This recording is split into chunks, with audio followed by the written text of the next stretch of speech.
Hey guys, tonight we're travelling back to ancient Greece to explore one of the strangest mysteries its greatest minds could never solve: depression. So before you get comfortable, take a moment, like the video, and subscribe. But only if you genuinely enjoy what I do here. And let me know in the comments where you're tuning in from and what time it is for you. It's always fascinating to see who's joining us from around the world. Now, dim the lights. Maybe turn on a fan for that soft background hum, and let's ease into tonight's journey together.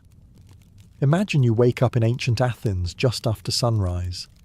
The air is already warm, the streets are filling with merchants, fishermen are hauling in the morning's catch, and somewhere nearby a philosopher is confidently explaining the meaning of life to anyone unfortunate enough to make eye contact. The city is alive. Unfortunately, you are not particularly enthusiastic about participating. Your neighbours are heading toward the agora to gossip about politics, olive prices, and whether Socrates is asking too many annoying questions again.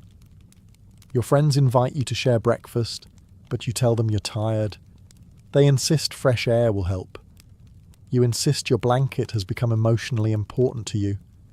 You stay home, not because you're lazy, not because you're sick, not because you're grieving someone you loved. You simply don't feel like yourself anymore. You stop caring about your work. Food tastes strangely dull. The festivals that once excited you now feel exhausting. Even the thought of walking across the city sounds about as appealing as volunteering to row a trireme during a storm. The ancient Greeks saw people like you. They understood sadness after a funeral. They understood fear before battle. They understood heartbreak, disappointment, jealousy, and the unique frustration of spending 3 days carving a marble statue, only for someone to say, "The proportions look a little off." Those emotions made sense because they had obvious causes. But what if nothing terrible had happened?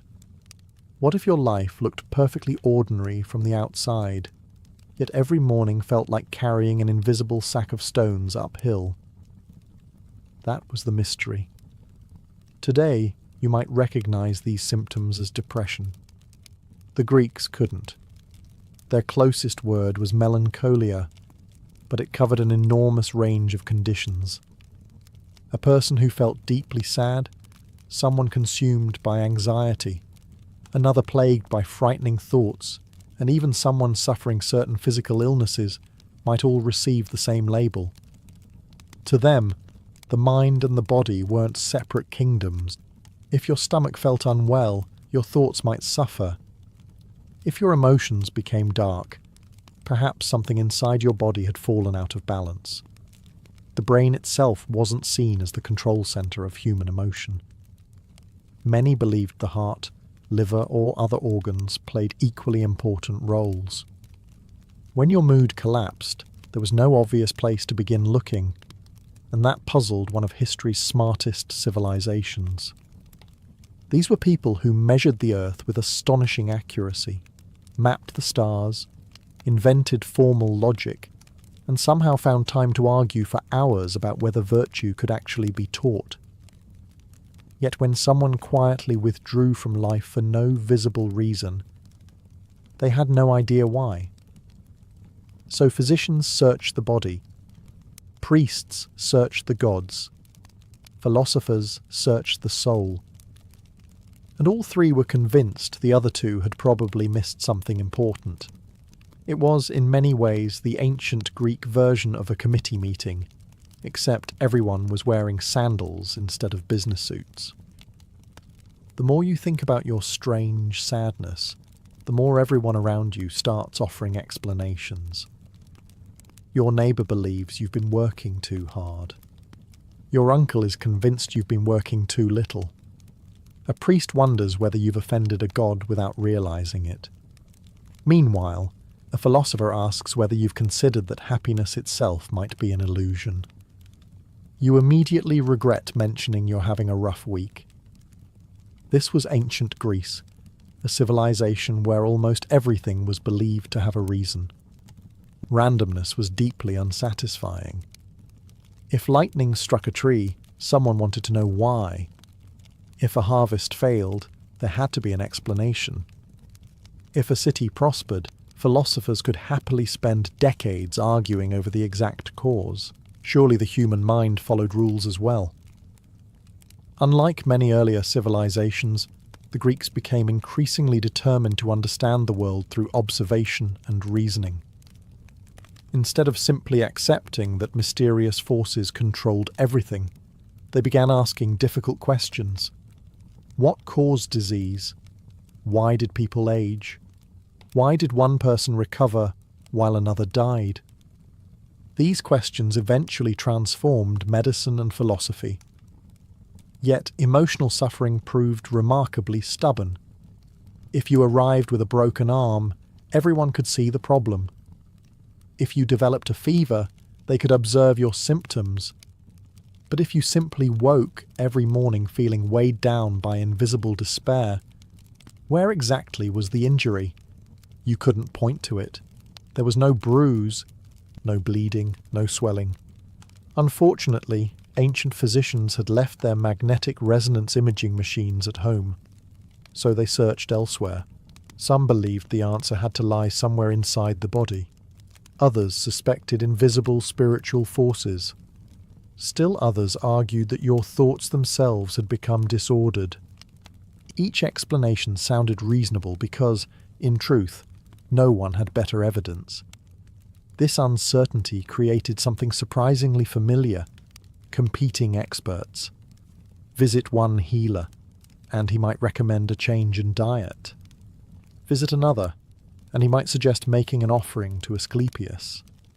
Spend an afternoon with a philosopher, and you'll probably leave with 3 new questions, 2 contradictory answers, and the uncomfortable feeling that you somehow caused your own confusion. Despite these disagreements, everyone shared one important belief: your suffering was real. They might completely misunderstand its cause, but few serious thinkers denied that profound emotional pain existed.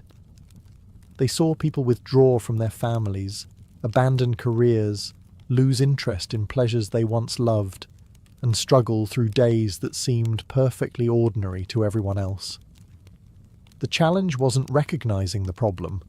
The challenge was discovering where it actually began.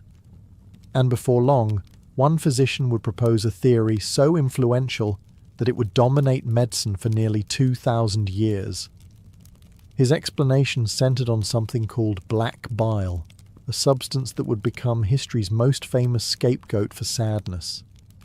If you visited one of ancient Greece's most respected physicians and described the strange heaviness that had settled over your life, he probably wouldn't ask about your childhood, your stress levels, or whether you'd been sleeping well.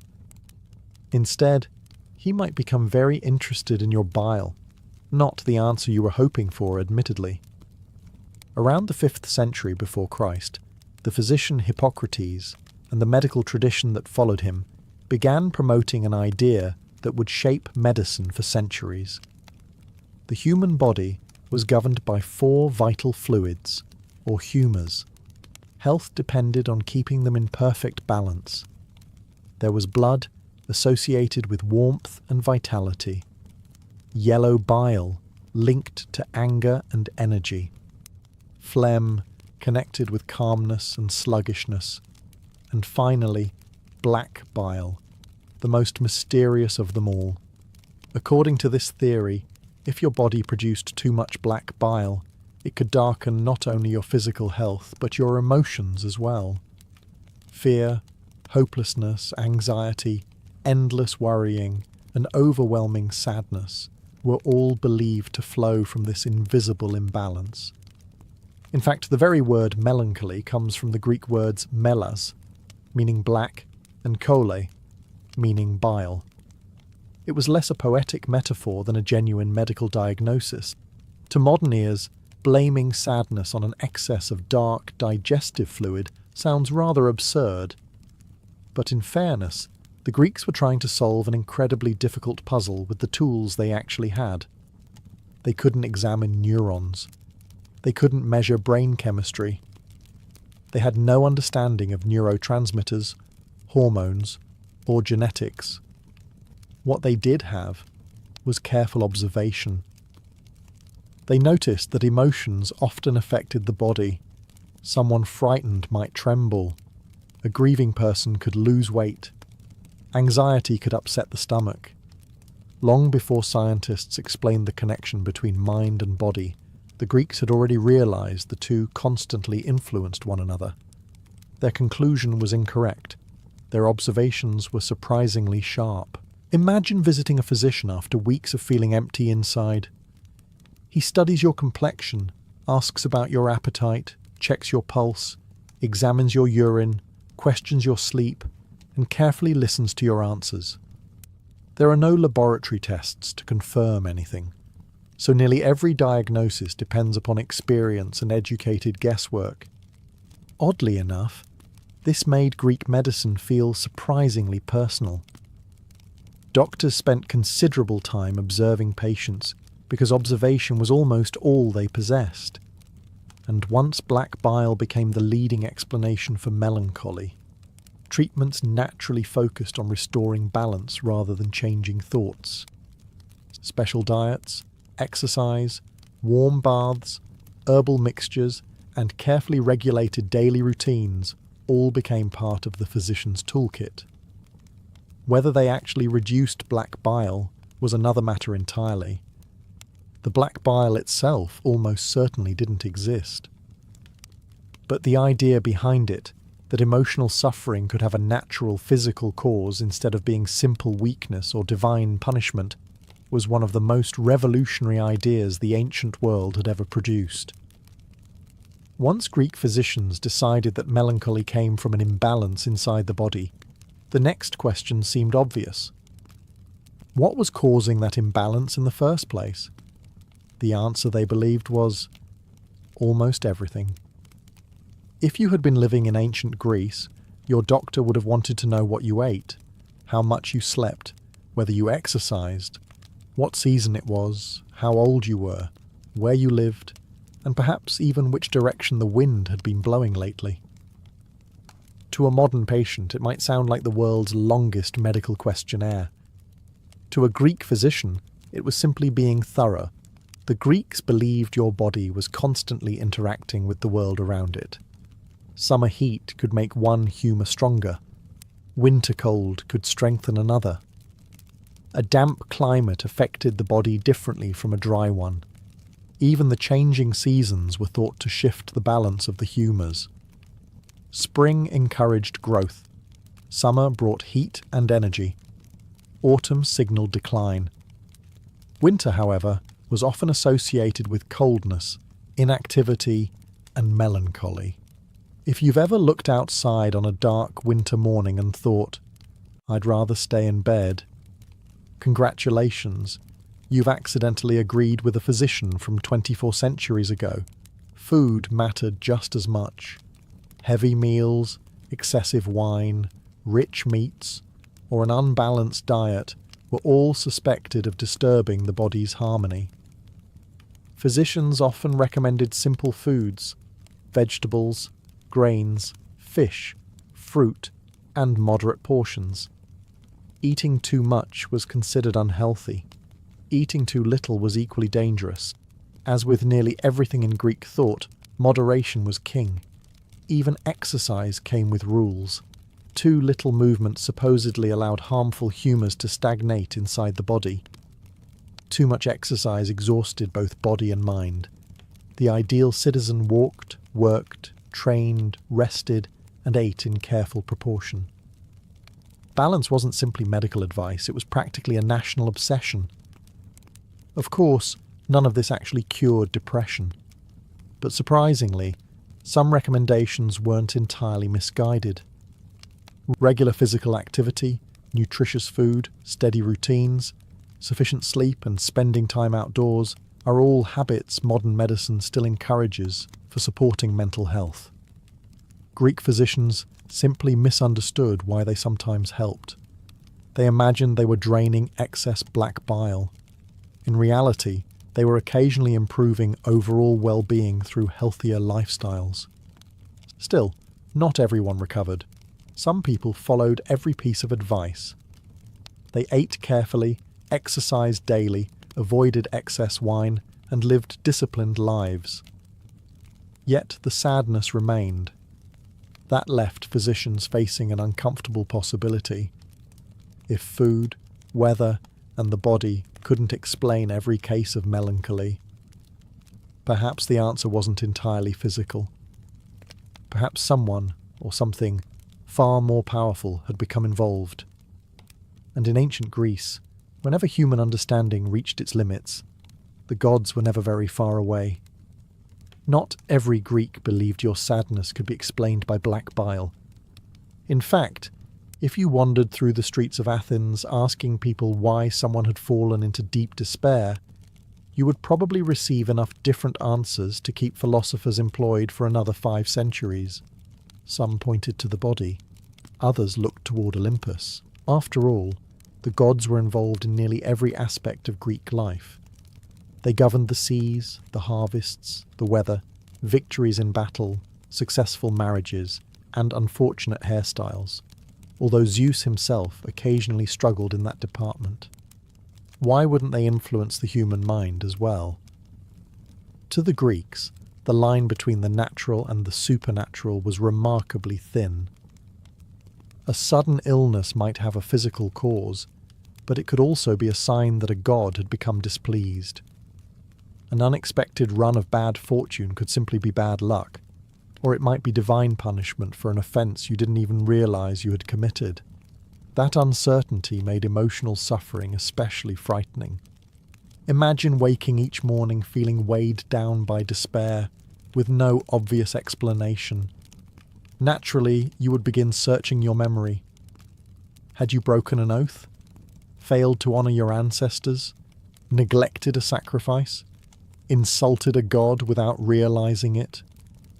The possibilities were endless, which was rather inconvenient, considering the gods were not famous for leaving helpful instruction manuals. Apollo, the god of healing, could both send disease and remove it. Dionysus, associated with wine and ecstatic celebration, also represented madness and emotional extremes. The terrifying Furies pursued those guilty of terrible crimes, driving them toward relentless torment. In myth after myth, divine forces reach directly into human thoughts and emotions. To modern readers, these stories sound symbolic. To many ancient Greeks, they reflected genuine possibilities. This didn't necessarily mean every physician abandoned medicine in favour of religion. Quite the opposite. Many people comfortably accepted both explanations at once. A physical imbalance might exist, but perhaps a god had allowed that imbalance to occur. There was no contradiction. The body and the divine could work together. This blending of medicine and religion shaped nearly every aspect of Greek healing. You might consult a physician for dietary advice during the day, then visit a temple that evening to offer prayers for recovery. Just to be safe. Because if your doctor happened to be wrong, annoying a god seemed like an unnecessary gamble. Yet despite the sacrifices, prayers and rituals, many people remained trapped in their sadness. Which raised another difficult question. If the gods weren't speaking through suffering, could healing come from speaking to the gods instead? For that answer, thousands of Greeks made pilgrimages to one of the most extraordinary places in the ancient world, the healing sanctuaries of Asclepius, where sleep itself became part of the cure.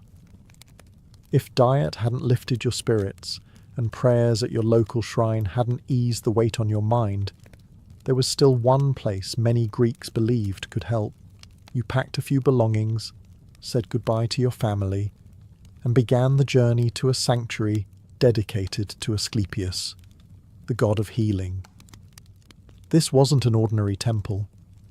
It was something closer to an ancient hospital, spa, retreat, and religious sanctuary, all rolled into one. Imagine checking into a wellness centre, where your doctor also believed divine dreams were part of the treatment plan. Surprisingly, for many visitors, that sounded perfectly reasonable. The most famous sanctuary stood at Epidaurus, nestled among green hills far from the noise of the cities. People travelled for days, sometimes weeks, hoping to find relief from blindness, painful joints, fevers, mysterious illnesses, and the strange sadness that no physician seemed able to explain. You wouldn't simply walk in and ask for an appointment. First came purification. You bathed. You washed away both physical dirt and, symbolically, spiritual impurity. You offered sacrifices, usually modest gifts or animals, depending on your means. You prayed. The journey itself became part of the healing process, separating you from the worries of everyday life. Only then came the most remarkable part. You went to sleep. The ritual was called incubation. Patients spent the night inside a sacred sleeping hall, believing that Asclepius would appear in their dreams. Sometimes the god supposedly spoke directly, offering advice or revealing the cause of an illness. Other times he performed miraculous surgery while you slept, leaving you to wake feeling restored. By modern hospital standards, this was an unconventional treatment plan. On the other hand, the waiting room was probably much quieter. When morning arrived, priests asked you to describe every detail of your dream. Nothing was considered meaningless. A snake, a river, an old man, a child, or even an ordinary meal might contain hidden instructions from the god. The priests interpreted these visions and suggested treatments. Sometimes the advice involved herbs or exercise. Sometimes it required changes in daily habits. Occasionally it involved further rituals or offerings. To us this may sound like superstition, yet the experience itself could be genuinely comforting. You had left your daily routine behind. You were surrounded by peaceful gardens, fresh air, gentle walks, sacred ceremonies, and people who believed your suffering deserved attention rather than ridicule. You were listened to carefully. You rested. You slept. You felt cared for. None of that cured depression outright, but compassion, hope, quiet surroundings, and the belief that recovery was possible have always possessed a remarkable kind of medicine, even if the Greeks believed the prescription had arrived through a dream. While physicians searched the body for the source of melancholy, another group of Greeks was searching somewhere entirely different. They were looking inside the mind, or more accurately, inside what they called the soul. If you found yourself overwhelmed by sadness, one philosopher might not ask what you had eaten or whether you had visited the temple of Asclepius. Instead, he might ask a far more uncomfortable question. What are you thinking about all day? Welcome to ancient Greek philosophy, where even a casual conversation had a habit of turning into an unexpected examination of your entire existence. Socrates, for example, believed that understanding yourself was one of the greatest tasks in life. His famous instruction, "Know thyself," wasn't meant as a pleasant slogan to hang on your bedroom wall. It was a lifelong challenge.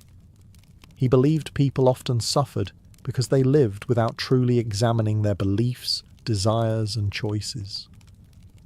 Of course, if you simply wanted someone to tell you why you felt miserable, receiving another question instead may have been slightly frustrating. His student Plato took a different approach. He imagined the human soul as something that needed harmony, much like a well-tuned musical instrument. Reason should guide your emotions and desires, just as a skilled charioteer controls powerful horses. When those parts fell out of balance, inner conflict followed. Aristotle, meanwhile, believed happiness wasn't simply an emotion that appeared by chance. It was something built gradually through good habits, meaningful friendships, learning, moderation, and living a virtuous life. Happiness, in his view, resembled a craft more than a gift. That sounds encouraging. Unfortunately, it also meant there was homework. Centuries later, the Stoics pushed these ideas even further.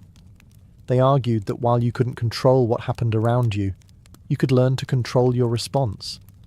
Illness, loss, failure, insults, even death itself were often beyond your power. But your judgments about those events belong to you. This philosophy wasn't telling people to ignore sadness. It was teaching them not to become completely ruled by it. Modern psychology still echoes parts of this idea.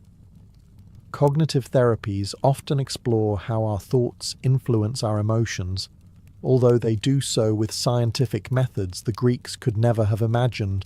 Even so, the philosophers missed something important. You cannot always reason your way out of depression.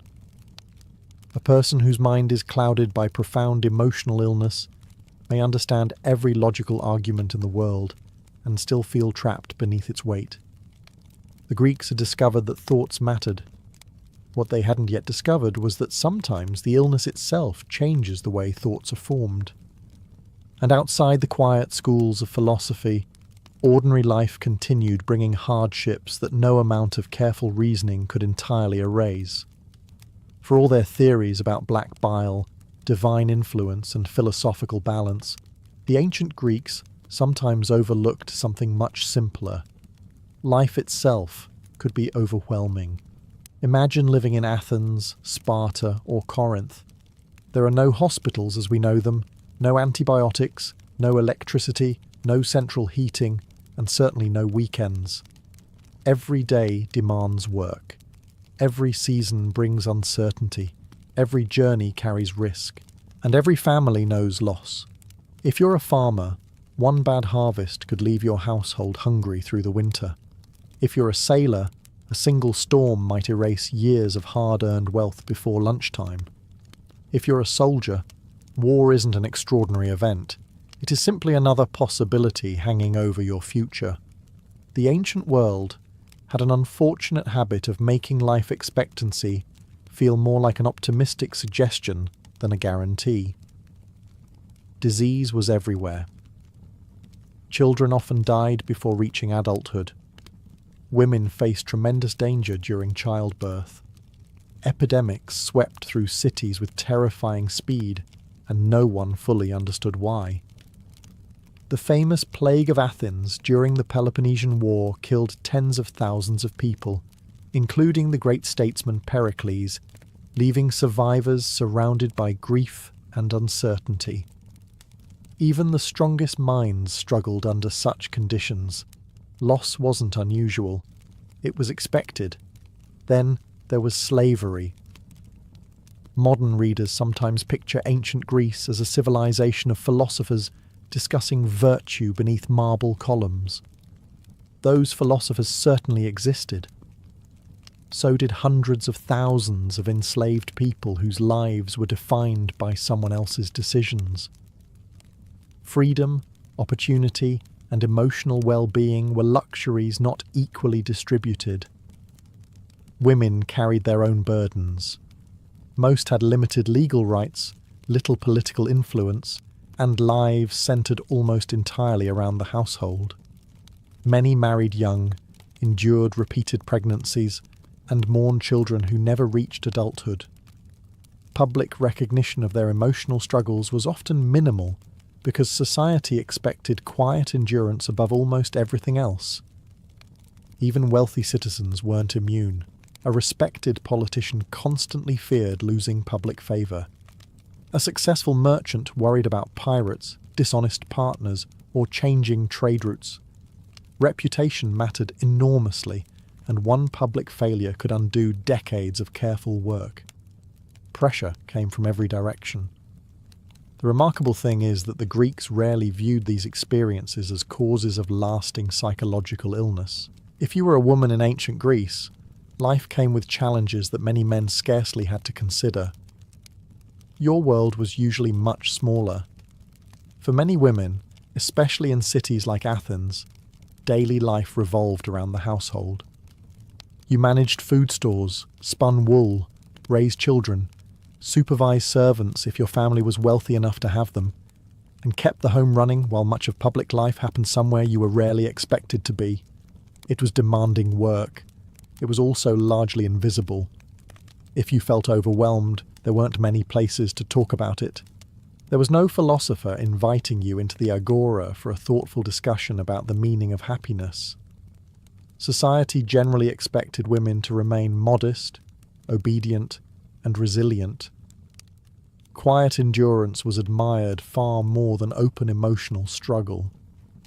In other words, if life felt unbearably difficult, the official recommendation was often to continue making bread, and perhaps complain only to the bread.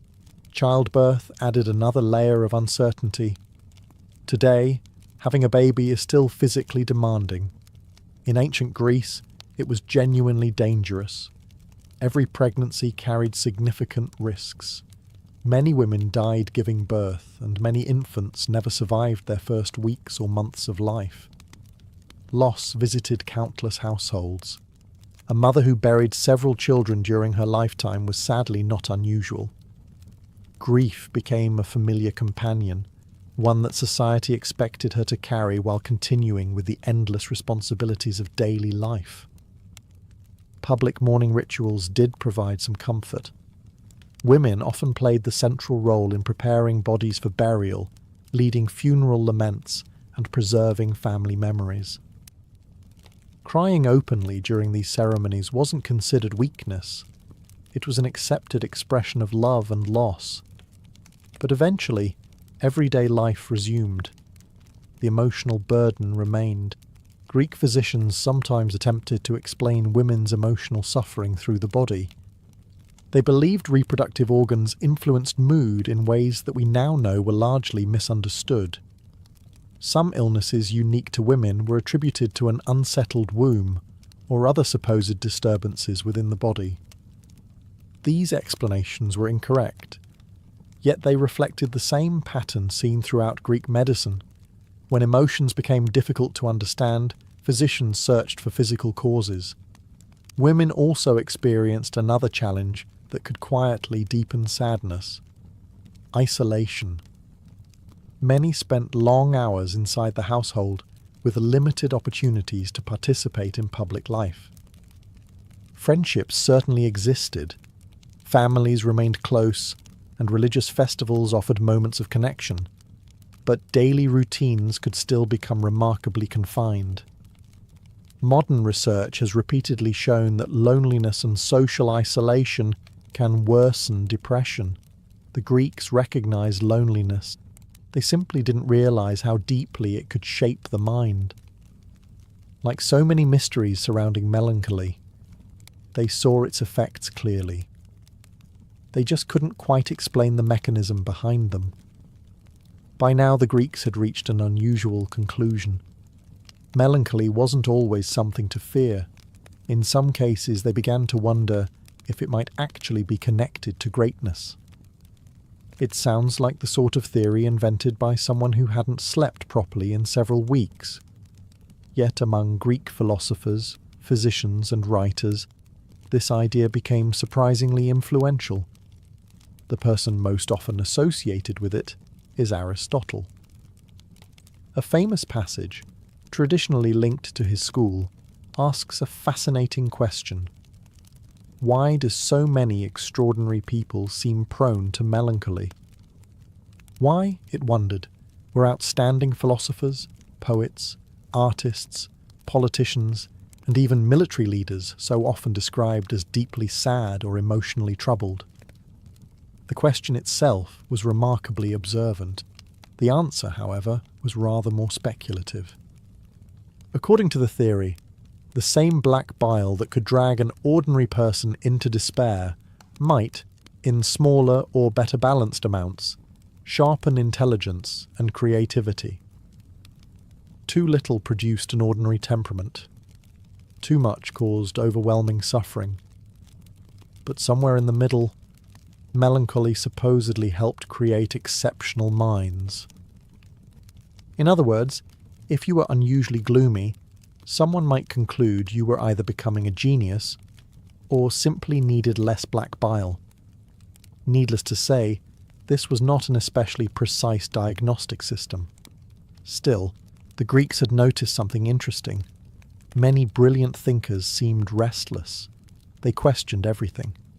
They spent long hours alone. They wrestled with problems that other people ignored. They often appeared dissatisfied with simple answers. From the outside, that could look remarkably similar to emotional suffering. Poets described loneliness with astonishing depth.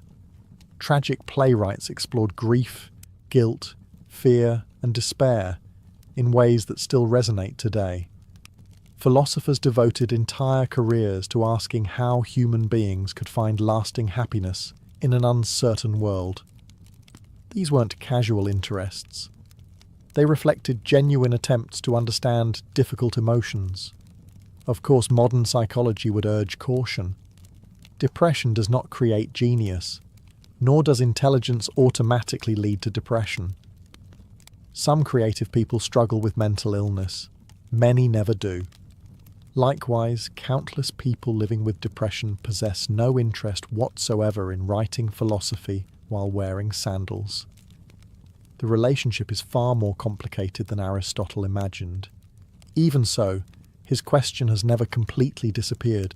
Researchers today still investigate possible links between creativity, personality, emotional sensitivity, and certain mental health conditions. The conclusions remain complex, and many debates continue. In that sense, Aristotle accidentally asked a question that science is still exploring more than 2,000 years later. The Greeks couldn't explain depression, but they recognized something that remains profoundly true. Some of history's brightest minds have also carried some of its heaviest burdens. Brilliance, it seems, has never been a reliable shield against sorrow. So, what happened if a Greek physician diagnosed you with melancholy? Well, don't expect a prescription to be waiting at your local pharmacy. Instead, your treatment would likely begin with a conversation. The physician would ask about your daily routine, your diet, your sleep, your work, your digestion, and your general way of living. To a modern visitor, it might feel less like a doctor's appointment and more like someone politely auditing your entire existence. Once he believed he understood the problem, the goal was simple: restore balance. Food was often the first medicine. If your diet was thought to encourage an excess of black bile, your physician might recommend lighter meals, more vegetables, fresh fruit, fish, and plenty of barley. Heavy meats and excessive drinking were discouraged. Wine itself wasn't considered harmful in moderation. This was Greece, after all. But drinking enough to argue with a statue of Athena was generally viewed as poor medical practice. Exercise followed naturally. A long walk through the countryside, gentle physical training, or spending time outdoors were all believed to improve both body and mind. Physicians noticed that people who remained active often seemed healthier, even if they misunderstood the biological reasons behind it. Bathing was another favourite recommendation. Warm baths helped relax the body, soothe aching muscles, and create a sense of calm. Combined with massage and scented oils, the experience probably felt rather luxurious compared to the average workday. Sleep also mattered. Greek doctors believed both too much and too little sleep could upset the body's balance. They encouraged regular routines, understanding that rest was an important part of recovery, even if they couldn't explain exactly why. Music held a special place as well. Many philosophers believed certain melodies could calm powerful emotions. Listening to the gentle notes of a lyre or flute wasn't simply entertainment, it was considered therapeutic. Whether through rhythm, beauty, or simple distraction, music often eased troubled minds. Conversation itself became a kind of medicine. Patients spoke with physicians, priests, family members, and philosophers. They weren't receiving modern psychotherapy, of course, but they weren't suffering entirely alone either. Being heard, understood, and treated with compassion has always carried remarkable healing power. Looking back, it's surprising how many Greek treatments resemble advice still offered today. Eat nutritious food, exercise regularly, sleep consistently, spend time outside, listen to music, maintain meaningful relationships. None of these cures depression on their own, but together they can genuinely support mental well-being. The Greeks believed these practices worked because they balanced the humours. Modern science points toward entirely different explanations involving brain chemistry, hormones, nervous system regulation, and social connection. Different theories. Sometimes remarkably similar advice. And yet, despite every walk, every bath, every careful meal, and every soothing melody played on the lyre, some people never truly recovered. That stubborn reality forced Greek physicians to confront an uncomfortable truth. Perhaps the greatest mystery wasn't how to treat melancholy. Perhaps it was how little they actually understood about where it came from. For all the wisdom of Hippocrates, the careful observations of Greek physicians, and the endless debates of philosophers, there came a point where every explanation simply stopped. Imagine returning to your doctor after months of following every instruction. You've changed your diet. You've exercised. You've taken long walks. You've visited the temple of Asclepius. You've listened to music, slept more regularly, and even cut back on the wine, which, by Greek standards, was practically an act of heroism. And yet, you still wake each morning with the same invisible weight pressing down on you. What could the physician say? The honest answer was, not very much. The greatest limitation of ancient Greek medicine wasn't a lack of intelligence. It was a lack of tools. The Greeks couldn't see inside the living brain. They had no microscopes, no laboratories, no understanding of neurons or neurotransmitters. They knew nothing about serotonin, dopamine, genetics, hormones, or the complex networks that modern neuroscience now studies every day. To them, the brain itself wasn't even universally accepted as the center of thought and emotion. Some philosophers believed the brain played the leading role. Others argued that the heart was where thinking truly happened. A few assigned important functions to the liver or other organs. If the experts couldn't even agree on where emotions lived, discovering how they worked was always going to be difficult. This meant every diagnosis depended almost entirely on observation. Doctors watched. They listened. They compared one patient to another. Sometimes their conclusions were remarkably insightful. Sometimes they were spectacularly wrong. A patient who was deeply depressed might receive the same diagnosis as someone suffering from chronic anxiety. Another person experiencing bipolar disorder could easily be mistaken for someone under divine influence. Hallucinations, severe grief, epilepsy, and what we now recognize as different psychiatric illnesses were often grouped together because they shared visible symptoms. From the physician's perspective, they all belonged to the same mysterious landscape. It would be like trying to repair an intricate clock while blindfolded. You can hear that something isn't working. You just can't see which gear is broken. And despite these enormous limitations, Greek medicine achieved something extraordinary. It insisted that careful observation mattered more than superstition alone. Instead of accepting every illness as the random whim of angry gods, physicians searched for natural explanations. They made notes. They looked for patterns. They questioned old beliefs. They admitted that different patients could respond differently to the same treatment. That curiosity became one of Greece's greatest gifts to medicine. The Greeks couldn't explain depression because the science simply didn't exist yet. But by asking careful questions instead of accepting easy answers, They laid the first stones on a road that physicians and scientists are still walking today.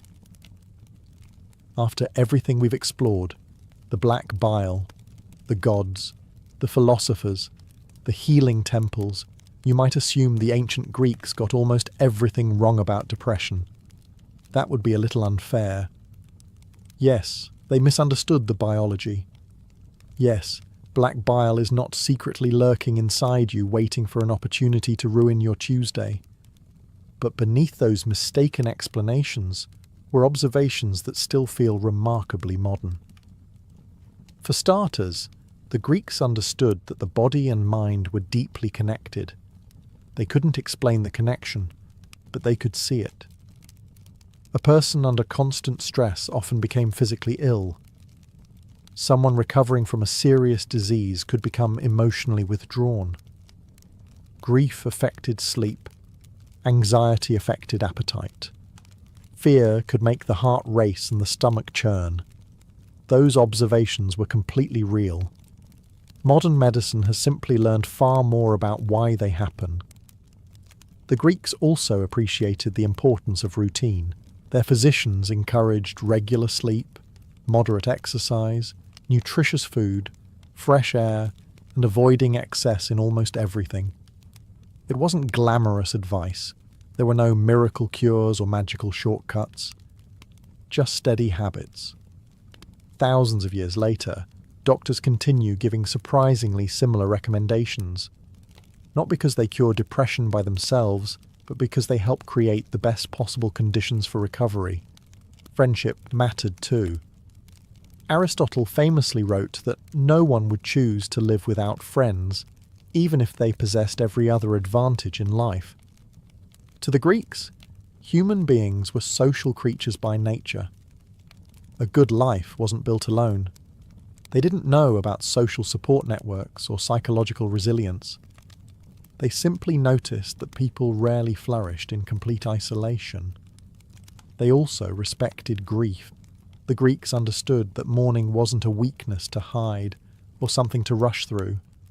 Funeral rituals allowed families to cry openly, remember the dead, and lean on one another. They recognized that painful emotions often needed expression rather than suppression. Even today, psychologists emphasize many of those same ideas. Perhaps most importantly, Greek physicians generally believed emotional suffering deserved compassion rather than ridicule. Not every Greek shared that view, of course. Ancient societies could be every bit as judgmental as modern ones, but many physicians genuinely treated melancholy as an illness deserving care instead of a personal failure. That was a remarkable step forward. Of course, they still couldn't explain why one person developed melancholy while another, living almost the same life, did not. That mystery remained. Yet by refusing to dismiss emotional suffering as simple laziness or weakness, they planted an important seed. The explanations were flawed. The curiosity was not.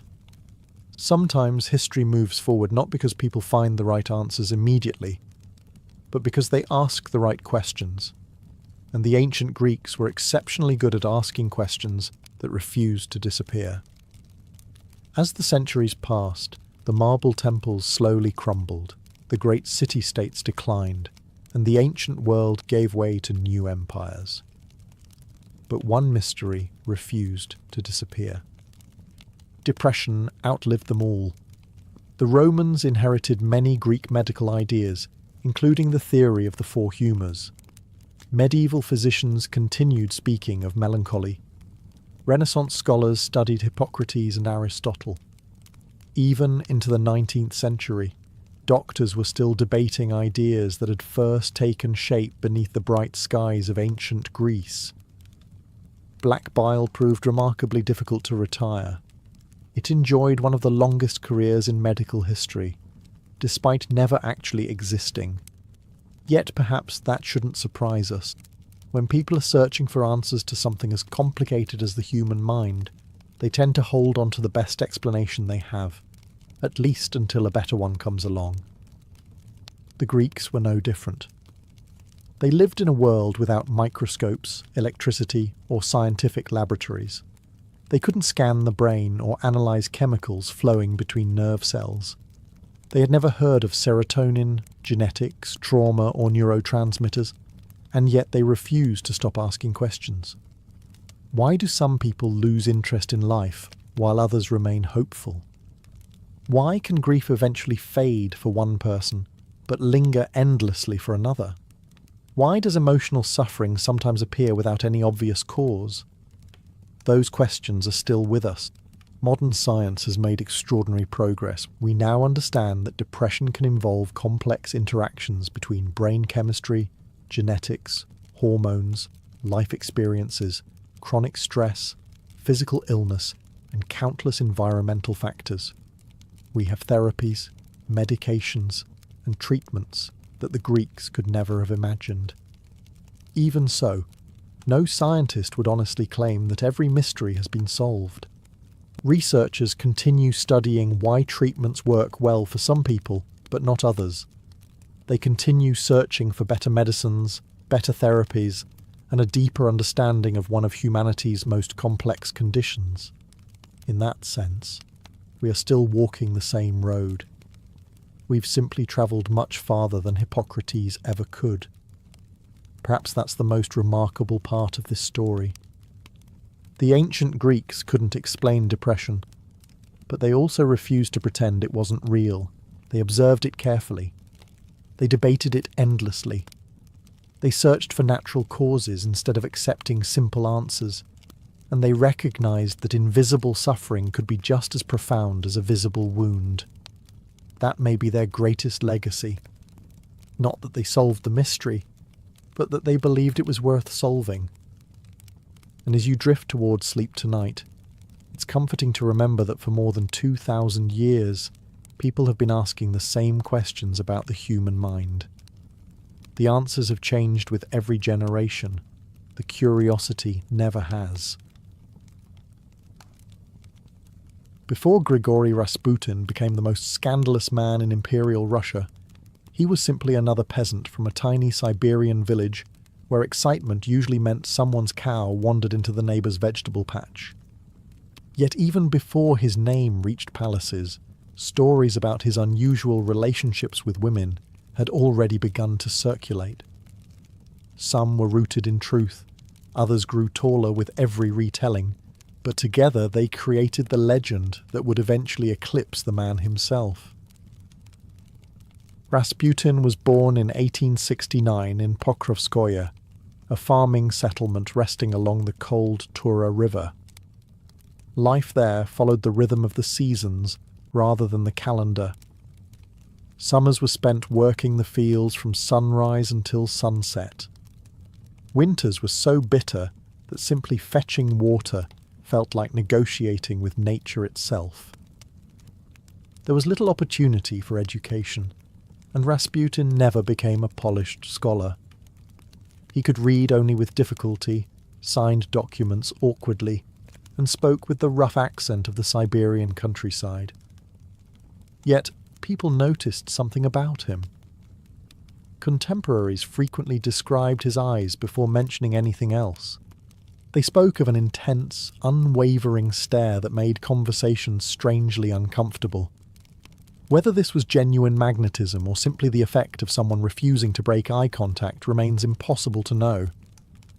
Either way, it left an impression. In his early 20s, Rasputin married Praskovia Dubrovina, a local peasant woman. Contrary to later myths, theirs appears to have been a genuine marriage. They had several children together, worked the family farm, and Praskovia remained his wife until his death. She tolerated his increasingly long absences with remarkable patience, perhaps because Siberian wives learned early that arguing with determined husbands was often less productive than waiting for them to tire themselves out. Nothing about these early years suggested Russia was about to gain its most infamous holy man. Then, somewhere around the age of 28, Rasputin experienced what he described as a profound religious awakening. The exact cause remains uncertain. Some historians suggest a personal crisis. Others point to visits to monasteries or encounters with wandering pilgrims. Whatever happened, he abandoned the predictable routine of village life and began travelling across Russia as a religious wanderer, known as a stranik. These pilgrims occupied an unusual place in Russian society. They owned little, slept wherever they could, and wandered from monastery to monastery seeking spiritual enlightenment. Many were deeply respected, others were harmless eccentrics. A few were outright frauds. Distinguishing among the three was not always easy. Rasputin quickly proved different from the average pilgrim. Unlike many preachers who relied on memorized scripture, he spoke conversationally, using simple language that ordinary people understood. He listened carefully before offering advice. Villagers claimed he remembered names, family troubles, and private worries months after hearing them. Whether this reflected extraordinary memory or careful observation, it created the impression that he possessed unusual insight. Women, in particular, often sought him out for spiritual counsel. In deeply religious rural communities, confessing personal struggles to a wandering holy man was not unusual. Yet Rasputin's style was remarkably personal. He encouraged long conversations, emotional openness, and physical gestures such as holding hands or embracing those in distress. To some, these were acts of compassion. To others, they seemed suspiciously intimate. At this stage, there is remarkably little reliable evidence that Rasputin was engaged in widespread sexual relationships. Most sensational stories about his younger years were written decades later by critics eager to portray him as morally corrupt from the beginning. Modern historians generally agree that separating fact from fiction is nearly impossible. Still, the rumours had begun. In villages across Siberia, people whispered that certain women seemed unusually devoted to the wandering holy man. Some insisted his prayers healed emotional suffering. Others claimed his attention lingered longer than it should. No accusations could be firmly proven, yet the gossip spread with remarkable speed. It was the first glimpse of a pattern that would follow Rasputin for the rest of his life. Wherever he went, admiration and suspicion arrived together. Some saw a gifted spiritual guide, others saw a dangerous manipulator hiding behind religion. Soon, those whispers would leave the quiet villages of Siberia behind and reach the glittering salons of St. Petersburg, where gossip travelled even faster, and the consequences would become far more explosive. By the time Rasputin reached St. Petersburg in the early 1900s, he had already spent years wandering across Russia as a self-proclaimed holy man. He arrived with no wealth, no official church position, and certainly no invitation to join the highest circles of the empire. Yet within only a few years, this bearded Siberian peasant would be dining with princes, advising duchesses, and earning the trust of the most powerful woman in Russia. It was a social climb so unlikely that even the palace staff struggled to believe they were witnessing it. St. Petersburg was unlike anything Rasputin had ever known. The imperial capital glittered with grand avenues, marble palaces, and fashionable salons where the aristocracy debated politics, philosophy, and spirituality over lavish dinners. Among the wealthy, there was a growing fascination with mysticism. Fortune-tellers, spiritual healers, miracle workers, and wandering monks all found eager audiences. For many nobles, traditional religion no longer felt satisfying. They wanted something more personal, more emotional, perhaps even miraculous. Rasputin arrived at exactly the right moment. Unlike polished priests who delivered formal sermons, he spoke in simple language filled with vivid imagery. He quoted scripture imperfectly but passionately, often describing faith as something to be experienced rather than merely studied. His rough manners, which would have seemed embarrassing in most settings, actually reinforced his reputation for authenticity. Here was a man who looked untouched by court politics, at least That was the impression. The first people to champion him were not powerful politicians, but aristocratic women searching for spiritual guidance. Many invited him into their homes for private gatherings where he would pray, answer questions, and speak for hours about humility, repentance, and God's mercy. These meetings often stretched late into the evening. Guests described leaving in tears, convinced they had encountered someone with extraordinary spiritual insight. Women seemed particularly drawn to him, though the reasons varied widely. Some admired his apparent sincerity. Others found comfort in his willingness to discuss personal struggles without judgment. Unlike many clergymen, Rasputin listened more than he preached. He asked about fears, marriages, illnesses, and family troubles. He maintained intense eye contact that many later described as almost hypnotic. Whether this reflected remarkable charisma or simply an unusual personality remains impossible to measure, but nearly everyone who met him commented on it. Eventually his reputation reached influential church figures and members of the aristocracy who introduced him to the imperial family. Tsarina Alexandra desperately searched for anyone capable of helping her son, Alexei, whose haemophilia left him vulnerable to life-threatening bleeding. Doctors repeatedly failed to provide lasting comfort. Rasputin, however, appeared able to calm the frightened boy during several crises. Exactly how he accomplished this remains debated. Some historians believe his soothing presence reduced Alexei's stress, indirectly easing symptoms. Others suggest he discouraged treatments that unintentionally worsened the condition.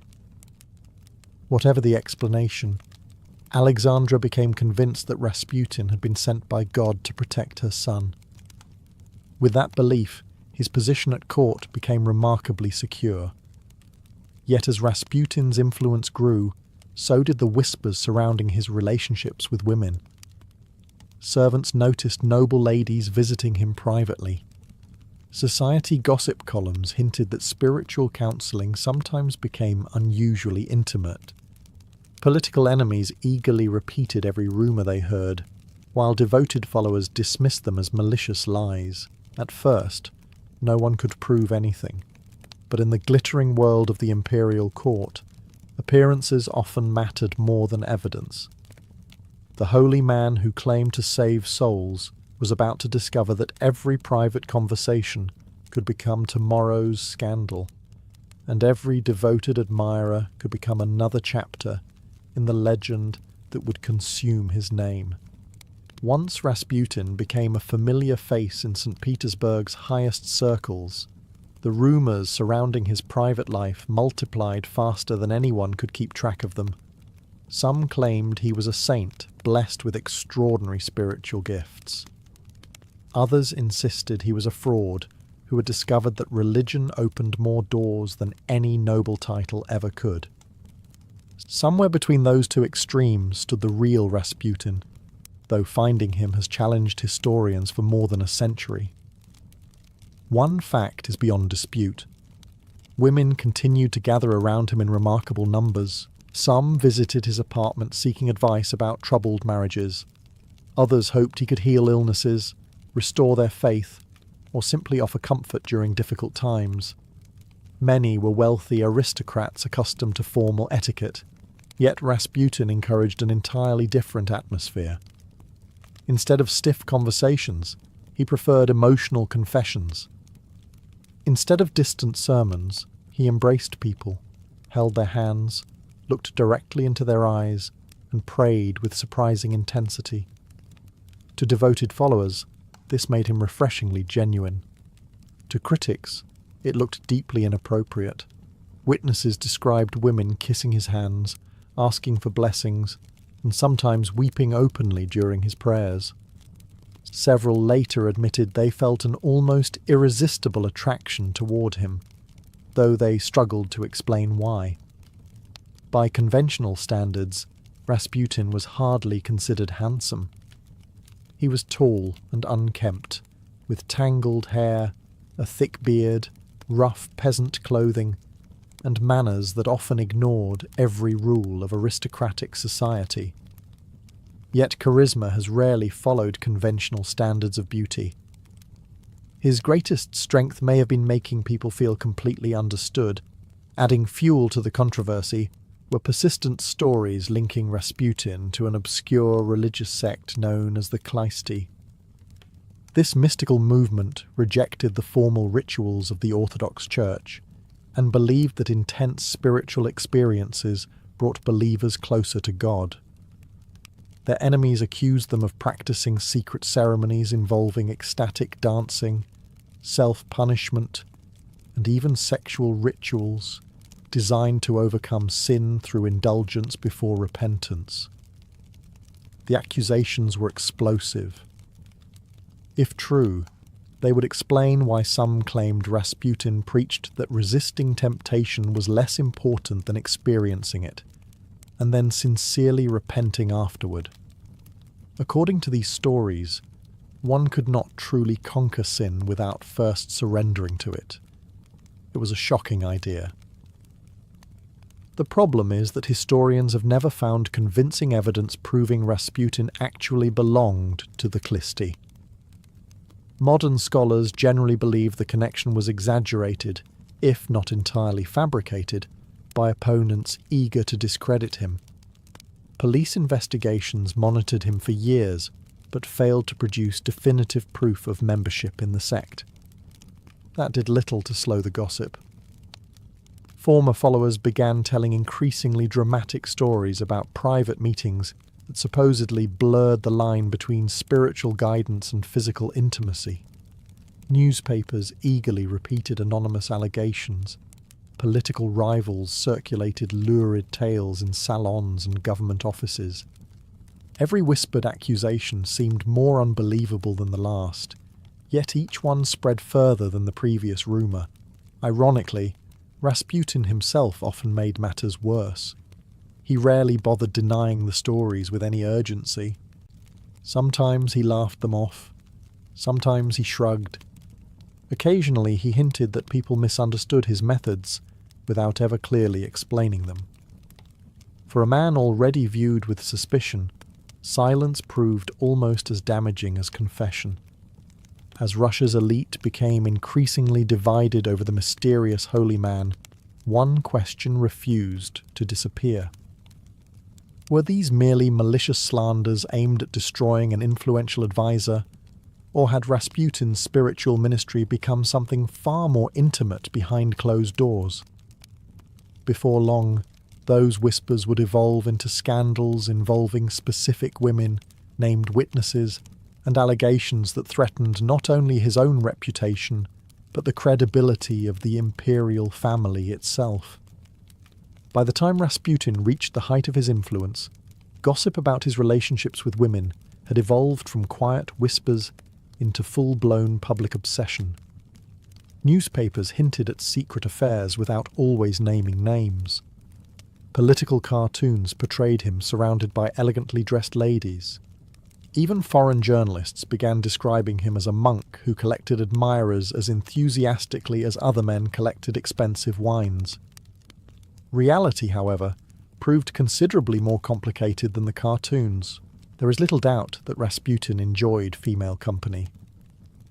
Numerous witnesses recalled his habit of receiving women alone in his apartment, often for hours at a time. Some arrived seeking prayers, others spiritual advice, and a few simply wanted to meet the mysterious man everyone in the capital was discussing. His home became a curious mixture of chapel, counselling office and social gathering, where noble women might find themselves sitting beside peasants, merchants, or government officials. This unusual openness shocked polite society. Respectable Orthodox priests generally maintained clear boundaries between themselves and female parishioners. Rasputin ignored many of those expectations.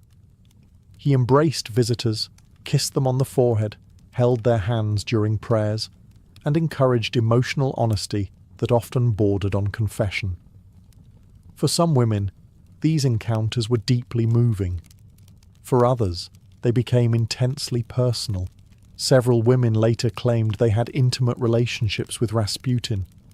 Their testimonies varied dramatically. Some described genuine affection, others portrayed themselves as spiritually manipulated. A few admitted they willingly pursued him because they believed physical closeness to a holy man carried religious significance. Sorting truth from exaggeration is extraordinarily difficult because many of these accounts appeared years later, often after Rasputin's death, when sensational stories sold newspapers and memoirs remarkably well. Perhaps the most reliable evidence comes from Rasputin's own behavior. He rarely claimed to be sexually pure. Unlike many religious figures, he never presented himself as an ascetic who had renounced earthly temptation. In fact, acquaintances recalled him admitting that he remained an ordinary sinner struggling against human desires. This honesty, strange as it sounds, actually strengthened the loyalty of some followers. They believed a man who acknowledged his flaws was more trustworthy than one pretending to possess perfect virtue. His critics interpreted the same behaviour very differently. To them, Rasputin used religion as a convenient excuse for seduction. Every private meeting became evidence of corruption. Every smiling admirer became proof of another affair.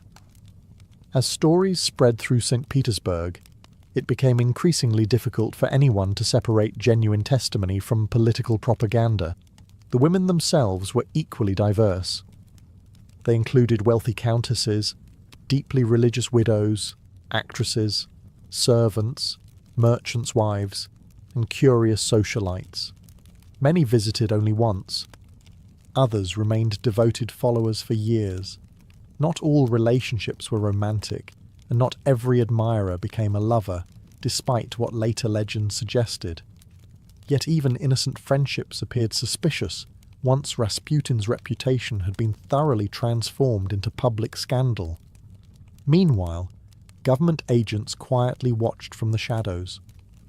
Police reports documented visitors entering and leaving his apartment, hoping to uncover evidence that could finally expose the mysterious Siberian once and for all. What they discovered would only deepen the controversy, because the more investigators observed Rasputin's private life, the less it resembled either the perfect saint his followers imagined, or the insatiable monster his enemies desperately wanted the public to believe.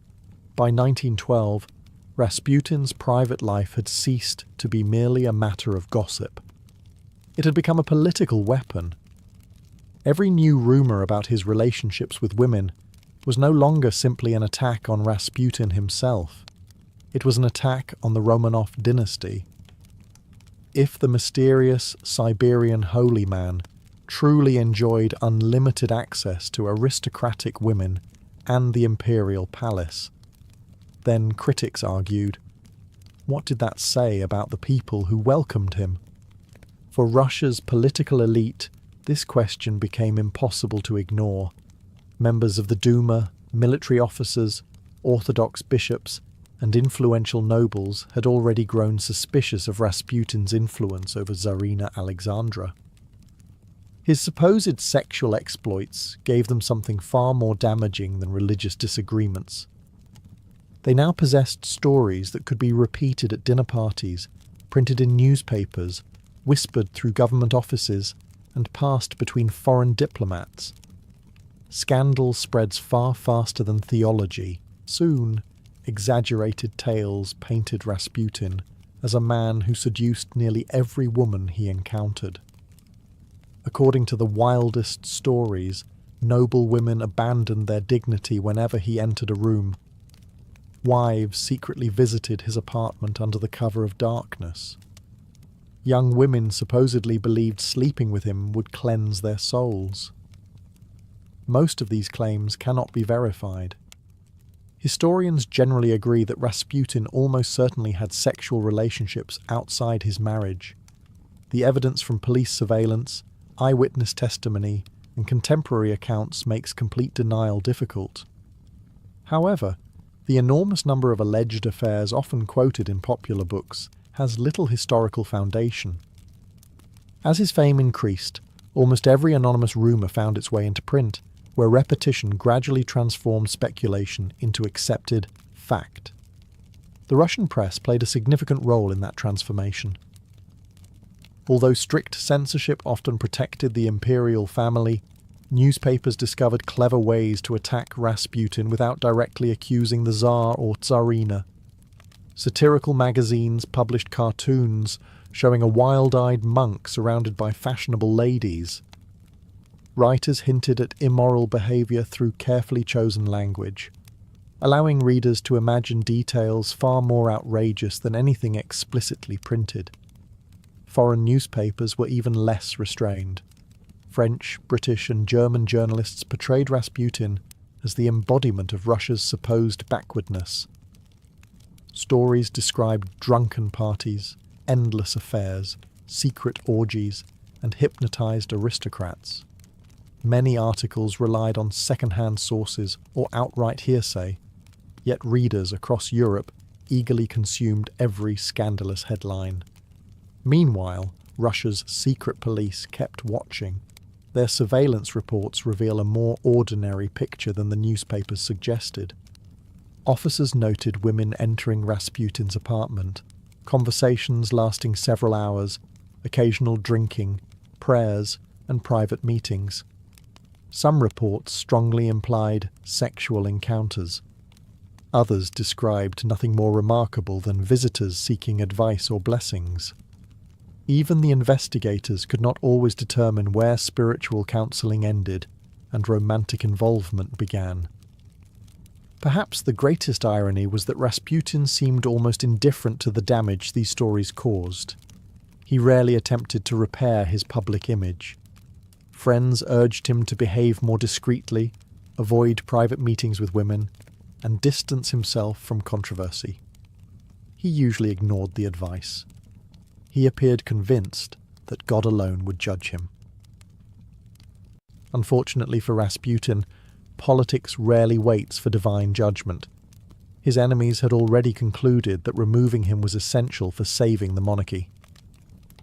The stories about his sex life, whether true, exaggerated, or completely fabricated, had become so deeply woven into Russia's political crisis that separating the man from the myth was no longer possible. Before long, those myths would inspire a conspiracy that ended not in another newspaper headline, but in murder. By the winter of 1916, many of Russia's most powerful men had reached the same conclusion. They no longer believed Rasputin could simply be ignored. In their eyes, he had become a national embarrassment. Whether they viewed him as a genuine fraud, a dangerous political advisor, or an immoral holy man mattered little. His influence over Tsarina Alexandra, combined with the endless rumours about his private life, convinced them that removing him was now a patriotic duty. Russia was already collapsing under the pressure of the First World War. Millions of soldiers had died. Food shortages plagued the cities.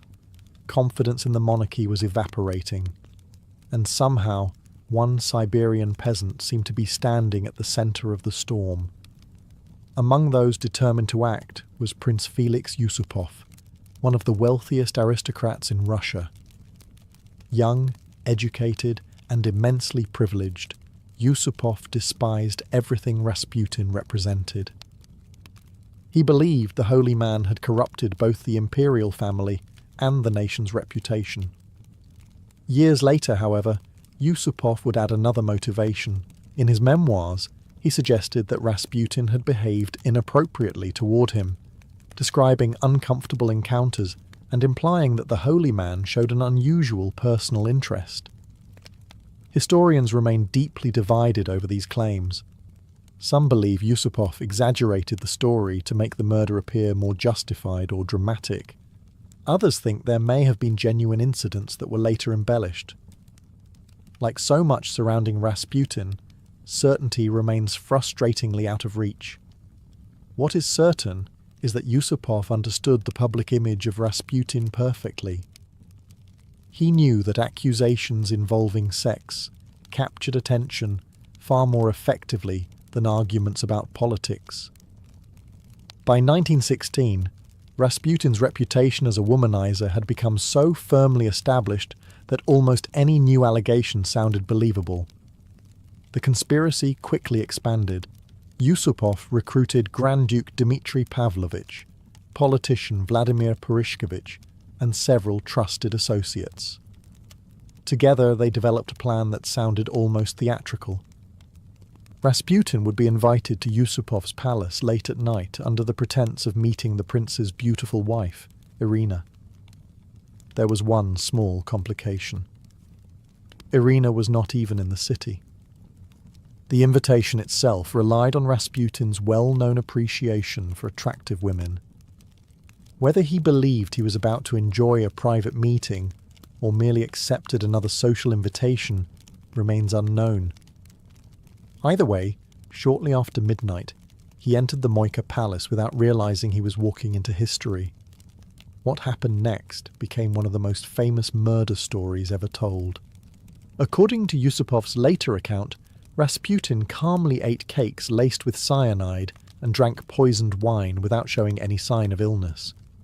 When the poison supposedly failed, Yusupov claimed he shot him in the chest. Rasputin then miraculously stood back up, staggered through the courtyard, and attempted to escape before being shot again and finally thrown into the freezing Neva River. It is an unforgettable story. It is also almost certainly fiction. When most people hear the words Silk Road, they imagine a single dusty trail stretching from China to Europe, lined with endless camel caravans carrying silk, spices, and perhaps one particularly grumpy merchant wondering whose brilliant idea it was to cross another desert. It is a wonderful image. It is also almost entirely wrong. The Silk Road was never one road.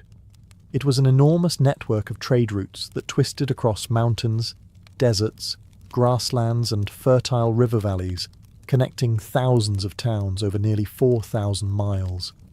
Some paths lasted centuries before disappearing beneath shifting sands. Others flourished only briefly as kingdoms rose and fell.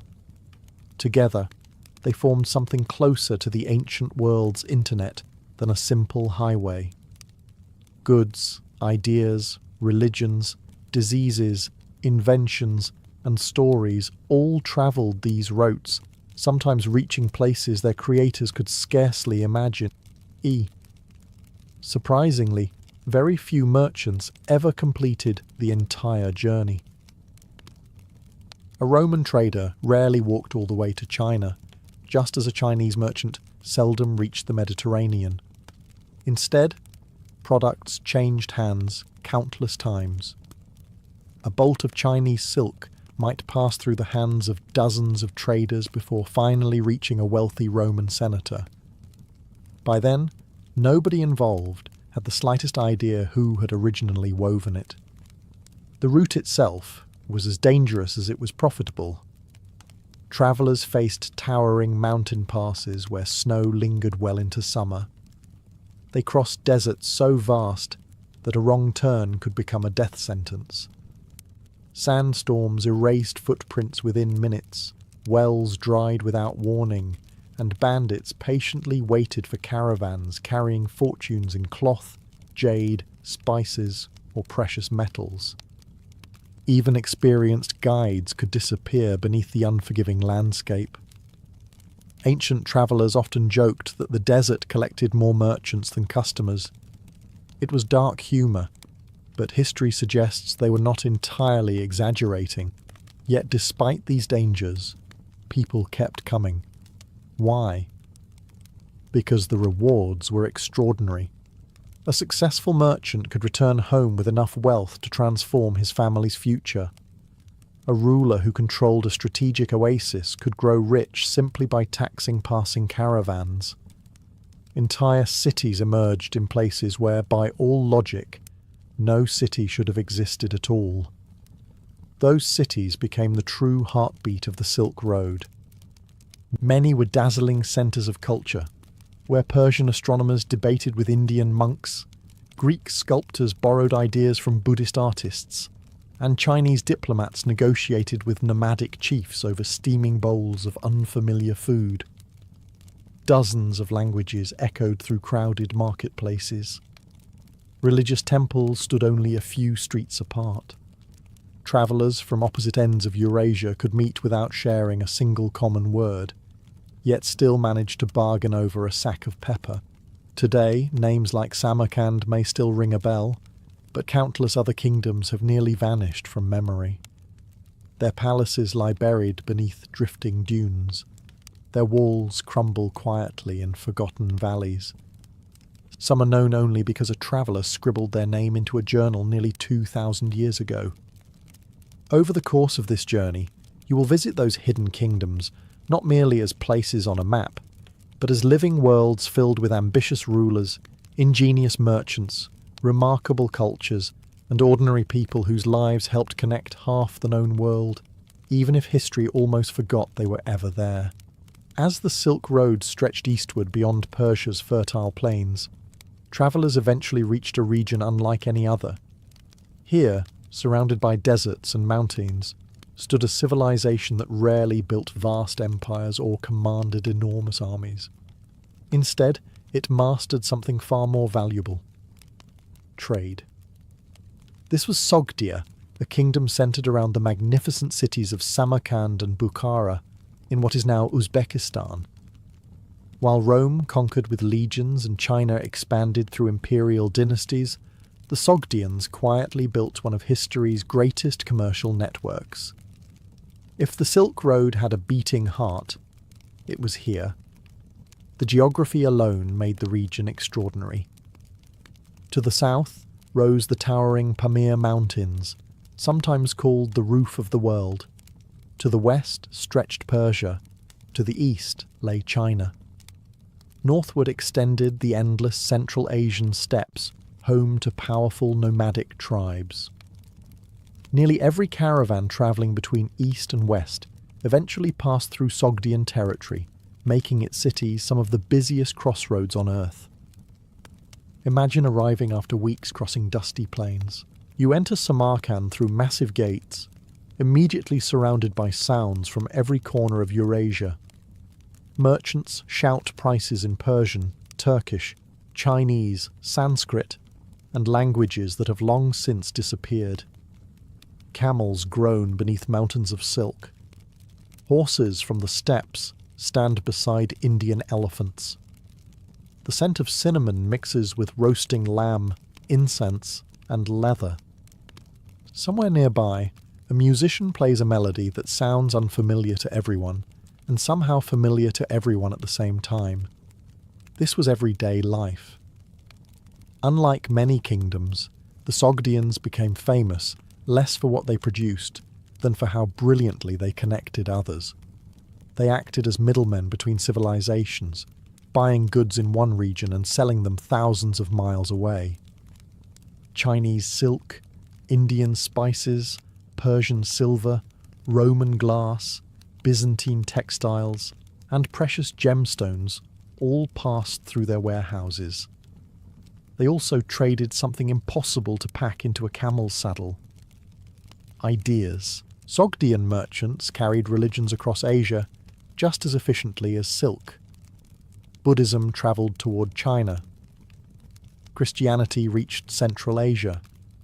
Zoroastrianism remained strong at home, while later Islam transformed the region after the Arab conquests. Walk through a Sogdian city, and you might pass a Buddhist monastery, a Zoroastrian fire temple, and a Christian church before lunchtime. Ancient cities rarely celebrated diversity as a modern ideal, but commerce had a way of encouraging tolerance. After all, arguing over theology was rarely as profitable as agreeing on the price of silk. The merchants themselves became legendary. Unlike rulers who stayed within palace walls, Sogdian traders spent years travelling enormous distances. Some settled permanently in Chinese cities, married local families, and learned entirely new languages. Others crossed deserts so often they could navigate by stars invisible to most people. They became cultural interpreters as much as businessmen, explaining foreign customs to puzzled clients separated by thousands of miles and countless traditions. Yet despite their extraordinary success, the Sogdians slowly disappeared. Arab conquests in the 8th century transformed the political and religious landscape. New powers took control of the trade routes, while later invasions, most famously those led by Genghis Khan, devastated many of Central Asia's greatest cities. Their language gradually faded, their independent identity dissolved, and one of history's greatest merchant civilizations quietly blended into the cultures around it. Ironically, the people who connected the ancient world became one of its most forgotten kingdoms. Their cities survived, but the remarkable civilization that made them famous slowly vanished, leaving behind only fragments for historians and curious travellers to piece together. Leaving the bustling markets of Sogdia, the Silk Road climbed toward a kingdom that seemed almost impossible. Here, surrounded by rugged mountains and wind-swept valleys, stood cities where Greek philosophers walked beneath Buddhist temples, where soldiers descended from Alexander the Great married local women, and where cultures separated by thousands of miles somehow became neighbours. Welcome to Bactria. Located across parts of modern Afghanistan, Tajikistan, and northern Uzbekistan, Bactria was known to ancient writers as the land of 1,000 cities. Whether there were actually 1,000 is another matter. Ancient historians occasionally treated numbers the way fishermen treat the size of their biggest catch. Still, there is little doubt that Bactria was one of the richest regions along the Silk Road. Its wealth came from geography. Snow melt from the Hindu Kush mountains fed fertile valleys where wheat, grapes, and fruit orchards flourished. Rivers carried water across land that otherwise would have surrendered to the surrounding deserts. Caravans travelling between Persia, India, Central Asia, and China naturally converged here, turning Bactrian cities into prosperous trading hubs. Then, in the 4th century before Christ, everything changed. Alexander the Great marched into Bactria during his campaign against the Persian Empire. Conquering the region proved far more difficult than defeating Persia itself. Local tribes fought fiercely, disappearing into mountains before striking again. What Alexander expected to be a quick victory became one of his longest and most frustrating campaigns. Eventually, he prevailed. But instead of simply occupying the region, he encouraged thousands of Greek settlers to remain. Veterans built new towns, introduced Greek architecture, theatres, gymnasiums, and marketplaces, while local traditions continued to thrive alongside them. It was less a replacement of cultures than an unexpected partnership. For nearly 2 centuries after Alexander's death, his successors ruled the Greco-Bactrian kingdom. Imagine strolling through one of its cities. A marble statue of Hercules stands beside a marketplace selling Indian spices. A philosopher debates Aristotle beneath a colonnade, while nearby craftsmen carve Buddhist symbols into stone. Coins bear Greek inscriptions on one side and local imagery on the other. Children grow up speaking multiple languages without thinking twice about it. Few places in the ancient world blended civilization so completely. Perhaps the greatest example of this cultural fusion appeared in art. Greek sculptors introduced realistic human forms and flowing robes, techniques that local artists soon adopted when depicting the Buddha. Before this period, Buddhist traditions rarely portrayed him in human form. In Bactria and neighbouring Gandhara, however, the Buddha suddenly acquired distinctly Greek features, wavy hair, calm expressions, elegant drapery, and idealized proportions worthy of a classical statue. It remains one of history's most extraordinary artistic collaborations, yet Bactria's prosperity could not last forever. Nomadic tribes pressed southward. Internal conflicts weakened the kingdom. New empires rose on every frontier. Gradually, the Greek rulers disappeared, absorbed into the ever-changing political landscape of Central Asia. By the 1st century before Christ, the Greco-Bactrian kingdom had vanished. Its cities slowly crumbled beneath centuries of dust, earthquakes, and conquest. Yet beneath those ruins, archaeologists continue to uncover reminders of an astonishing civilization where East and West did far more than trade goods. They learned how to become something entirely new together. As the Greek kingdoms of Bactria slowly disappeared into history, another civilization rose from the same crossroads. It did not simply inherit the Silk Road, it mastered it. The Kushan Empire is one of history's greatest forgotten superpowers. Ask someone to name the ancient world's great empires, and they will probably mention Rome, Han China, perhaps Persia. Very few will think of the Kushans, despite the fact that for nearly 2 centuries they controlled one of the most valuable stretches of the Silk Road, connecting civilizations from the Mediterranean to the Pacific. Their story began with migration. The Kushans originally belonged to a nomadic confederation known as the Yuezhi, a people forced westward after being driven from their homeland by rival tribes in what is now northwestern China. Like many displaced peoples throughout history, they faced a choice: disappear or adapt. They chose something far more ambitious. After settling in Bactria, the Kushans gradually united several competing clans and built an empire stretching across modern Afghanistan, Pakistan, northern India, and parts of Central Asia. They occupied perhaps the most strategic position imaginable. Every major caravan moving between east and west eventually passed through their territory. Unlike conquerors obsessed with expansion alone, the Kushans understood that prosperity often flowed from stability.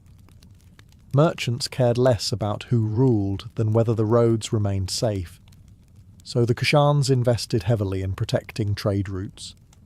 Garrisons guarded mountain passes. Caravan cities flourished behind sturdy walls. Markets expanded, attracting traders from Persia, India, China, and even distant Rome. A merchant arriving in a Kushan city might hear half a dozen languages before finishing breakfast, assuming breakfast had survived the previous week's camel ride. The empire reached its height under Emperor Kanishka. Although historians still debate the exact dates of his reign, they agree that he transformed the Kushans into one of Asia's dominant powers. Kanishka encouraged trade, supported artists and scholars, and became one of Buddhism's greatest royal patrons. This changed far more than his own empire. Buddhist monks had travelled before, but under Kushan protection, they could move safely along the Silk Road, carrying sacred texts, sculptures, and new ideas into Central Asia and eventually China. Without the Kushans, Buddhism might never have spread across East Asia with the same speed or influence. Religion itself reflected the empire's extraordinary diversity. Kushan coins are almost like tiny museums. One might depict a Greek god, another a Persian deity, another the Buddha, and yet another an Indian god. Rather than replacing one belief system with another, the Kushans seemed remarkably comfortable borrowing from all of them. Their empire was less a melting pot than an enormous marketplace of cultures, where different traditions stood side by side without feeling the need to erase one another. The cities reflected that same spirit.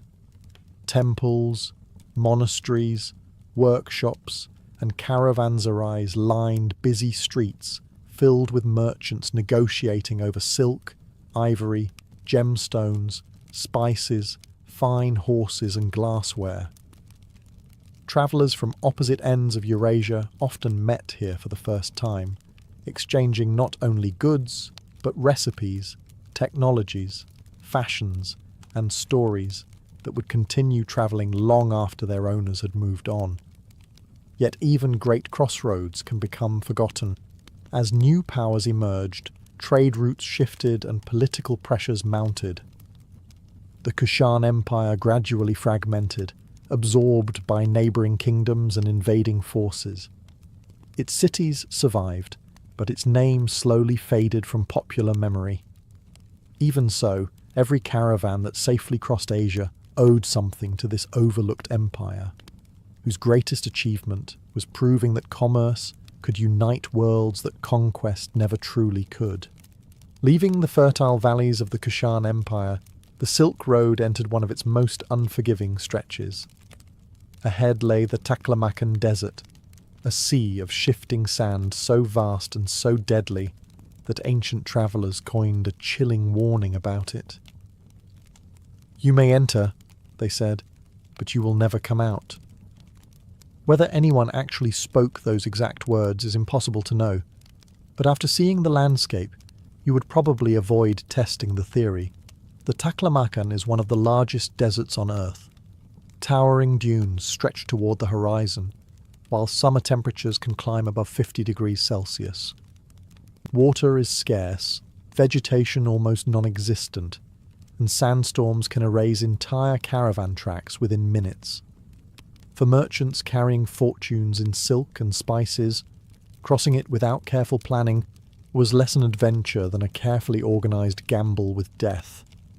Fortunately, nature had left behind a series of miracles. Along the southern edge of the desert, rivers flowing from the Kunlun Mountains created scattered green oases. Around these precious pockets of water, towns flourished. Among them, none became more important than the kingdom of Khotan. Without Khotan, many caravans simply would not have survived. The kingdom occupied a strategic position where exhausted merchants could rest, repair equipment, replace sick animals, and refill their water supplies before continuing east or west. Every arriving caravan brought not only goods, but also news from distant lands. A traveller leaving Rome might hear the latest events from India long before reaching China. In Khotan, the world seemed strangely small. Unlike many Silk Road kingdoms, Khotan possessed valuable resources of its own. Its rivers carried beautiful jade, a stone treasured in China for thousands of years. Long before silk became the region's most famous commodity, Chinese emperors eagerly sought Khotan's jade for ceremonial objects, jewellery, and imperial rituals. Some pieces travelled hundreds of miles before reaching the imperial court, where they were considered priceless. Then came one of history's greatest industrial secrets. For centuries, China maintained an absolute monopoly on silk production. The methods of raising silkworms and weaving silk were guarded with extraordinary care. Exporting silkworm eggs was punishable by death. Foreign merchants could purchase finished silk, but were never allowed to learn how it was made. At least, that was the plan. According to one enduring legend, a Chinese princess was arranged to marry the king of Khotan. Knowing she would never again see her homeland, she refused to leave behind one luxury she cherished above all else: silk. Hidden inside her elaborate hairstyle, or in some versions, beneath an ornate headdress, she secretly carried silkworm eggs and mulberry seeds across the border. If the story is true, it changed economic history. Khotan soon developed its own silk industry, becoming one of the first places outside China capable of producing the precious fabric. Historians still debate how much of the tale is fact and how much is romantic embellishment, but archaeological evidence confirms that silk production eventually flourished there. Khotan also became one of Buddhism's greatest strongholds along the Silk Road. Magnificent monasteries welcomed weary travellers, offering food, shelter, and spiritual guidance. Monks copied sacred texts that would continue their journey into China, Korea, and eventually Japan. For centuries, this small oasis kingdom stood as proof that even in the harshest desert, civilization could flourish. Yet, like so many hidden kingdoms along the Silk Road, Khotan would eventually be swallowed not by sand alone, but by the relentless march of history, leaving behind only ruins where bustling markets once echoed with voices from every corner of the ancient world. Beyond the kingdom of Khotan, the Silk Road slowly curved toward one of its most extraordinary destinations. Every merchant, monk, diplomat, and explorer eventually hoped to reach it, because beyond this city lay the gates of China itself. This was Dunhuang. To weary travellers, its appearance must have felt almost miraculous. After weeks of crossing barren deserts and endless gravel plains, green fields suddenly emerged beside the Dang River. Poplar trees swayed in the breeze. Irrigation canals carried fresh mountain water into farms and orchards. For exhausted caravans, it was less a city than a promise that civilization still existed. Dunhuang stood at one of the most important crossroads in Asia. Here, the Silk Road split into northern and southern routes around the deadly Taklamakan Desert, before joining again farther west. Whether you were travelling toward Persia, India, or the Chinese capital, chances were you would pass through Dunhuang sooner or later. That constant flow of travellers transformed the city into something remarkable. Walk through its bustling streets, and you might encounter Chinese officials inspecting trade permits, Persian merchants unloading carpets, Indian monks carrying sacred manuscripts, Turkish horse traders negotiating prices, and musicians from Central Asia performing melodies unlike anything heard elsewhere in China. No one found this unusual. For Dunhuang, diversity was simply another ordinary day. Yet the city's greatest treasures were not found in its marketplaces. Just outside the city rose a series of sandstone cliffs overlooking the desert. Beginning in the 4th century, Buddhist monks started carving small meditation caves into the rock. Generation after generation expanded them, adding larger chambers, elaborate statues, and breathtaking wall paintings. Over the centuries, these became the famous Mogao Caves. Inside, artists covered entire walls with colourful scenes depicting the life of the Buddha, heavenly musicians, kings, merchants, and ordinary pilgrims making their long journeys across Asia. The paintings blended artistic traditions from India, Persia, Central Asia, and China so seamlessly that historians can trace the movement of cultures simply by studying the brushstrokes. The caves also became an unexpected library. Monks carefully copied religious texts by hand, preserving Buddhist scriptures alongside historical records, contracts, calendars, medical manuals, dictionaries, musical notation, and even personal letters. Few people realized they were quietly creating one of the greatest archives of the medieval world. Then, around the 11th century, something curious happened. One of the caves was sealed shut. No one knows exactly why. Some scholars believe valuable manuscripts were hidden to protect them from invading armies. Others think the cave simply became too full and was respectfully closed. Whatever the reason, thousands of documents remained untouched for nearly 900 years. When the hidden library was rediscovered in the early 20th century, historians could scarcely believe what they were seeing. More than 50,000 manuscripts had survived almost perfectly preserved by the desert's dry climate. Suddenly, forgotten languages, lost kingdoms, ancient business contracts, and everyday conversations from the Silk Road reappeared after centuries of silence. It was as though the ancient world had left behind its own time capsule, Dunhuang reminds us that the Silk Road carried far more than silk. It transported ideas worth writing down, paintings worth preserving, and stories worth remembering. And without realizing it, one quiet desert city became the guardian of countless civilizations that might otherwise have disappeared forever beneath the shifting sands. Leaving Dunhuang behind, the Silk Road entered a landscape that seemed almost impossible. Endless deserts stretched in every direction, broken only by jagged mountains and the occasional ribbon of green clinging stubbornly to life. Hidden among these harsh surroundings stood another forgotten kingdom, one that welcomed nearly every civilization travelling across Asia. This was Gaochang.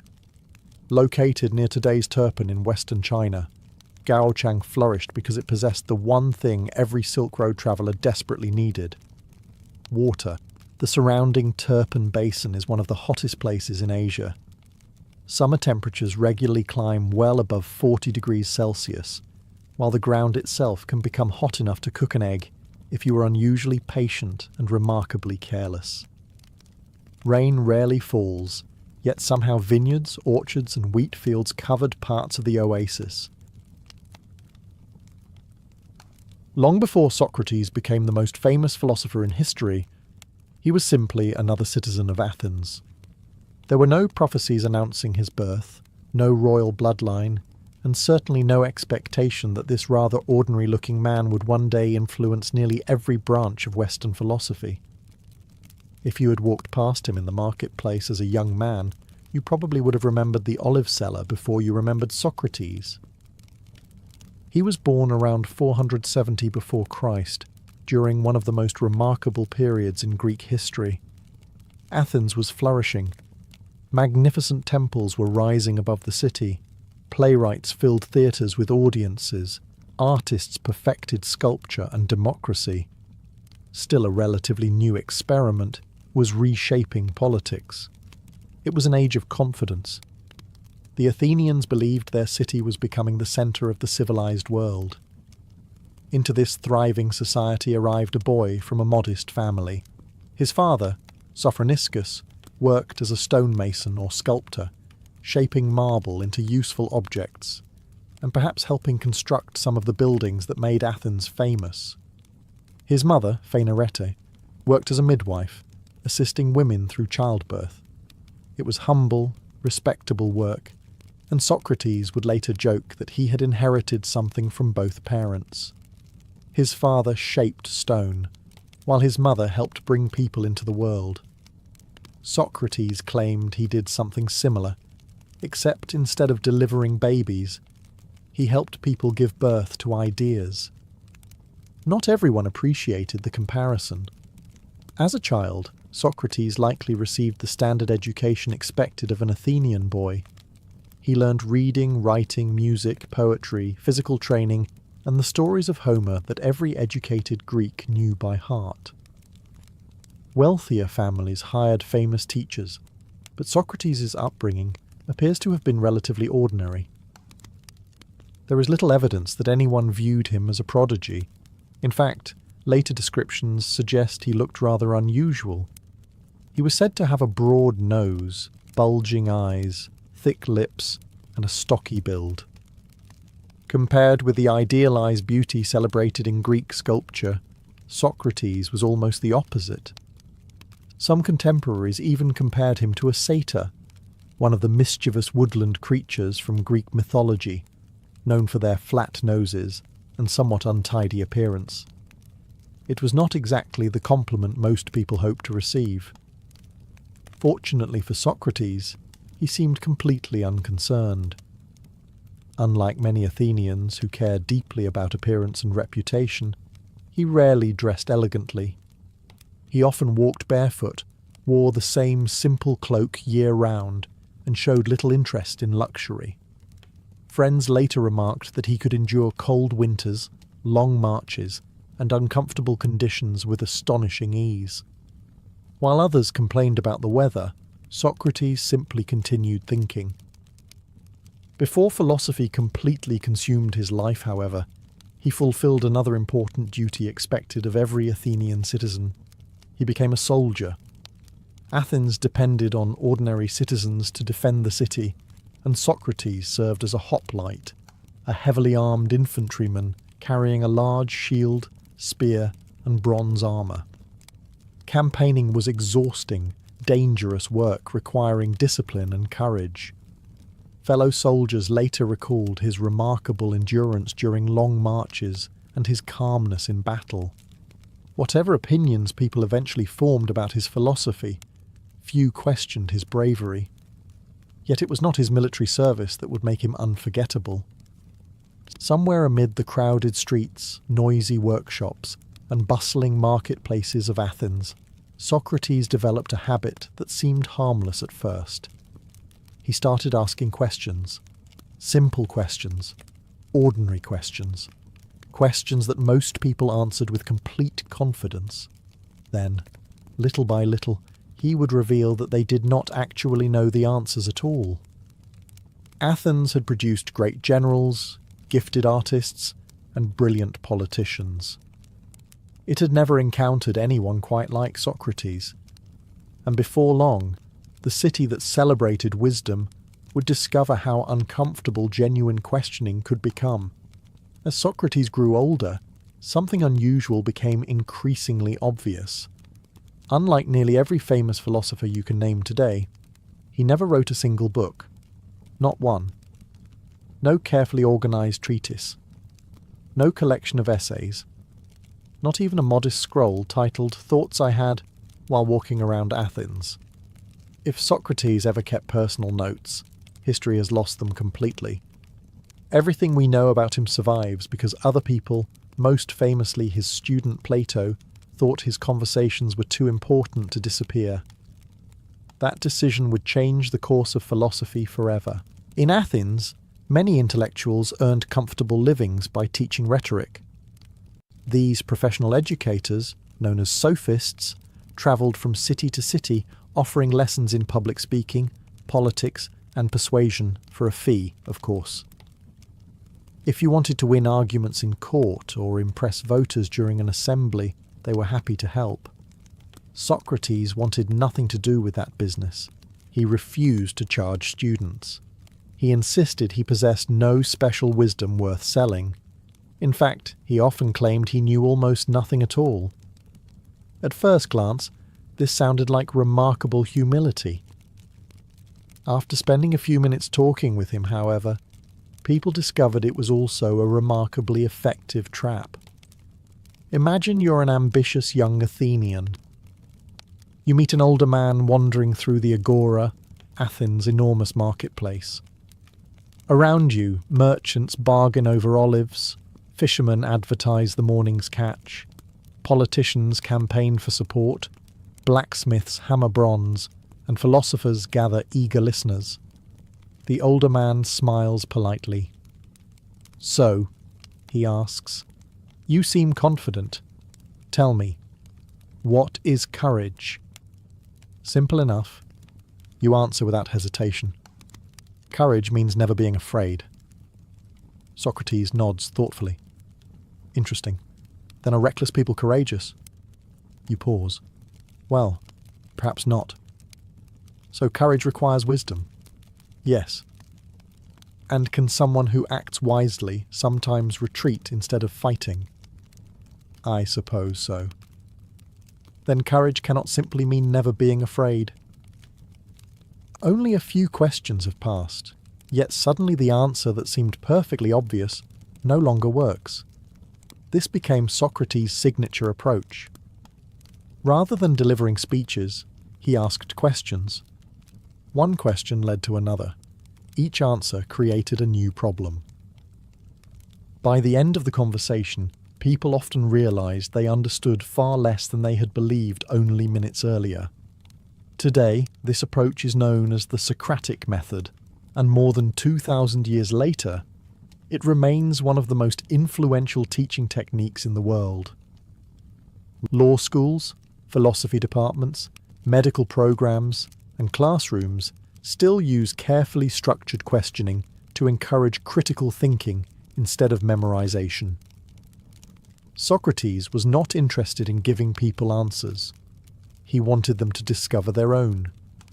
He compared himself to a gadfly, a tiny insect that persistently irritates a large horse. Athens, he argued, was the horse. Comfortable, successful, and perhaps a little too self-satisfied. His job was to keep stinging the city until it woke up and started thinking. As you might imagine, not everyone appreciated being compared to livestock. Some Athenians loved these conversations. Young men especially gathered around him, fascinated by the way respected politicians, wealthy businessmen, poets, and military officers often found themselves tangled in contradictions after only a few minutes of questioning. Watching Socrates dismantle an overconfident speaker became something of a public spectacle. Others found him deeply irritating. After all, nobody enjoys discovering that an opinion they have confidently held for decades falls apart under a handful of calm, perfectly reasonable questions. Socrates never shouted. He rarely insulted anyone. He simply kept asking. And in a city filled with ambitious men who built their reputations on appearing knowledgeable, that quiet habit proved surprisingly dangerous. Before long, the philosopher who claimed to know nothing would become famous for exposing just how little everyone else truly knew. By the time Socrates reached middle age, he had gained a peculiar reputation around Athens.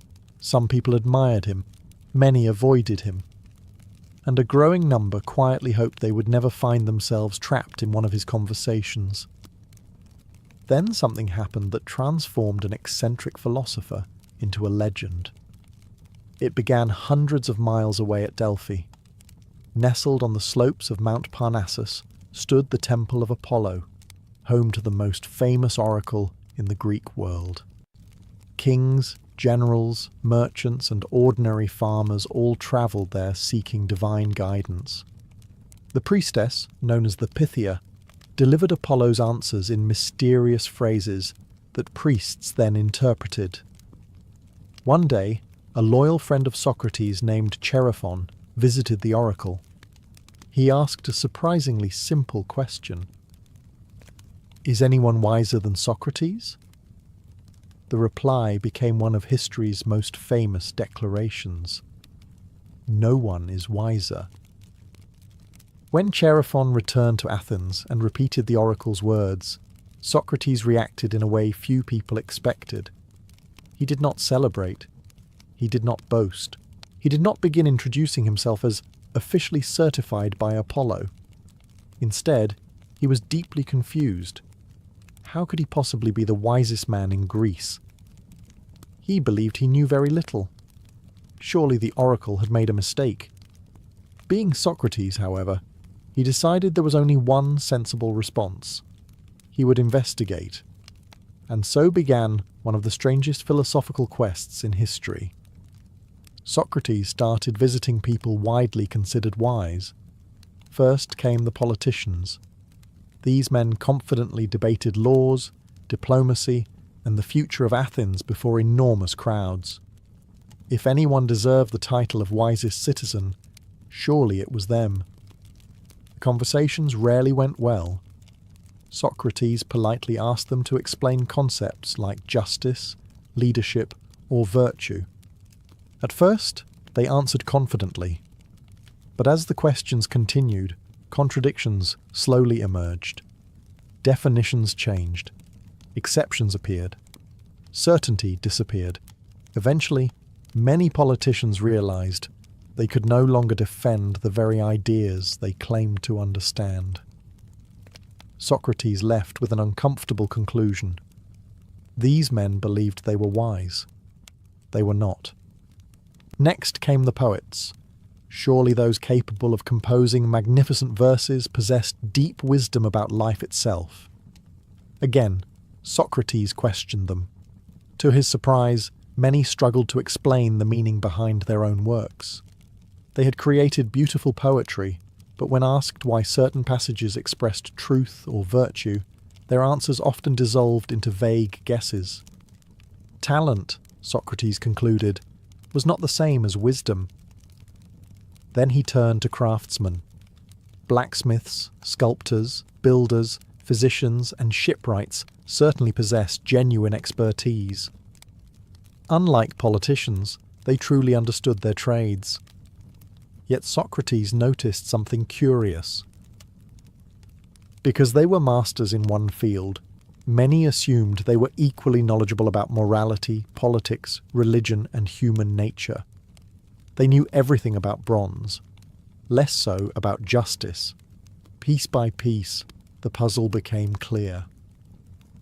The oracle had not meant that Socrates possessed extraordinary knowledge. It meant something far stranger. He was wiser precisely because he recognized the limits of his own understanding.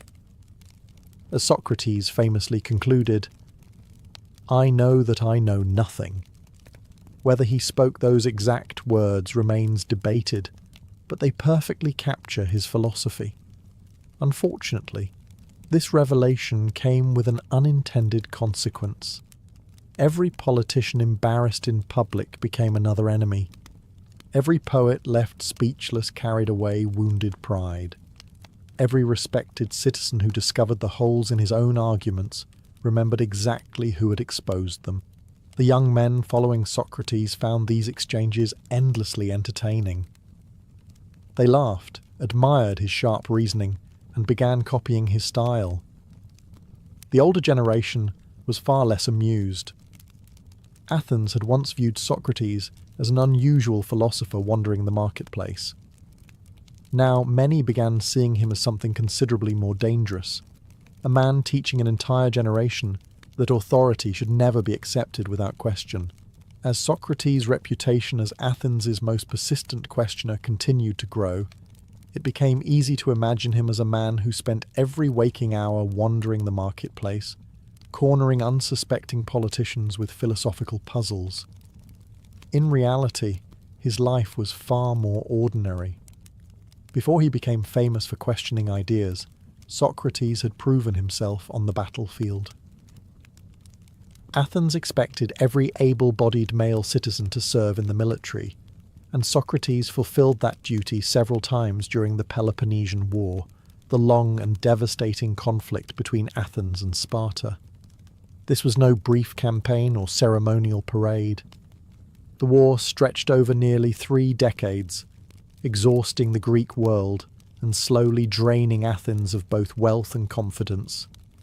Socrates fought as a hoplite, a heavily armed infantryman. Picture the equipment for a moment. A bronze helmet narrowed your vision. A heavy shield weighed nearly as much as a small child. Spears, armour, and weapons added even more weight. Then imagine marching mile after mile beneath the scorching Greek sun before facing an enemy determined to stab you with equal enthusiasm. Philosophy suddenly seems like the easier profession. Ancient accounts describe Socrates as an exceptionally disciplined soldier. Plato and Xenophon both record stories from fellow veterans who admired his endurance. During one winter campaign, he reportedly walked barefoot across frozen ground, while other soldiers wrapped themselves in every spare cloak they could find. Whether this happened exactly as described is impossible to verify, but multiple sources agree that Socrates tolerated hardship far better than most of his companions.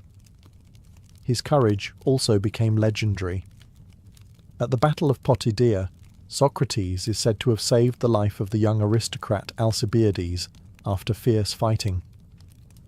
Later, during another campaign at Delium, witnesses recalled that Socrates retreated calmly and deliberately while panic spread through much of the Athenian army. Rather than fleeing blindly, he maintained his composure, making himself such a difficult target that pursuing enemies reportedly hesitated to attack. It was the same calmness he later displayed in philosophical debates. Pressure simply did not seem to affect him very much. When he returned home, however, he lived in striking contrast to many successful Athenians.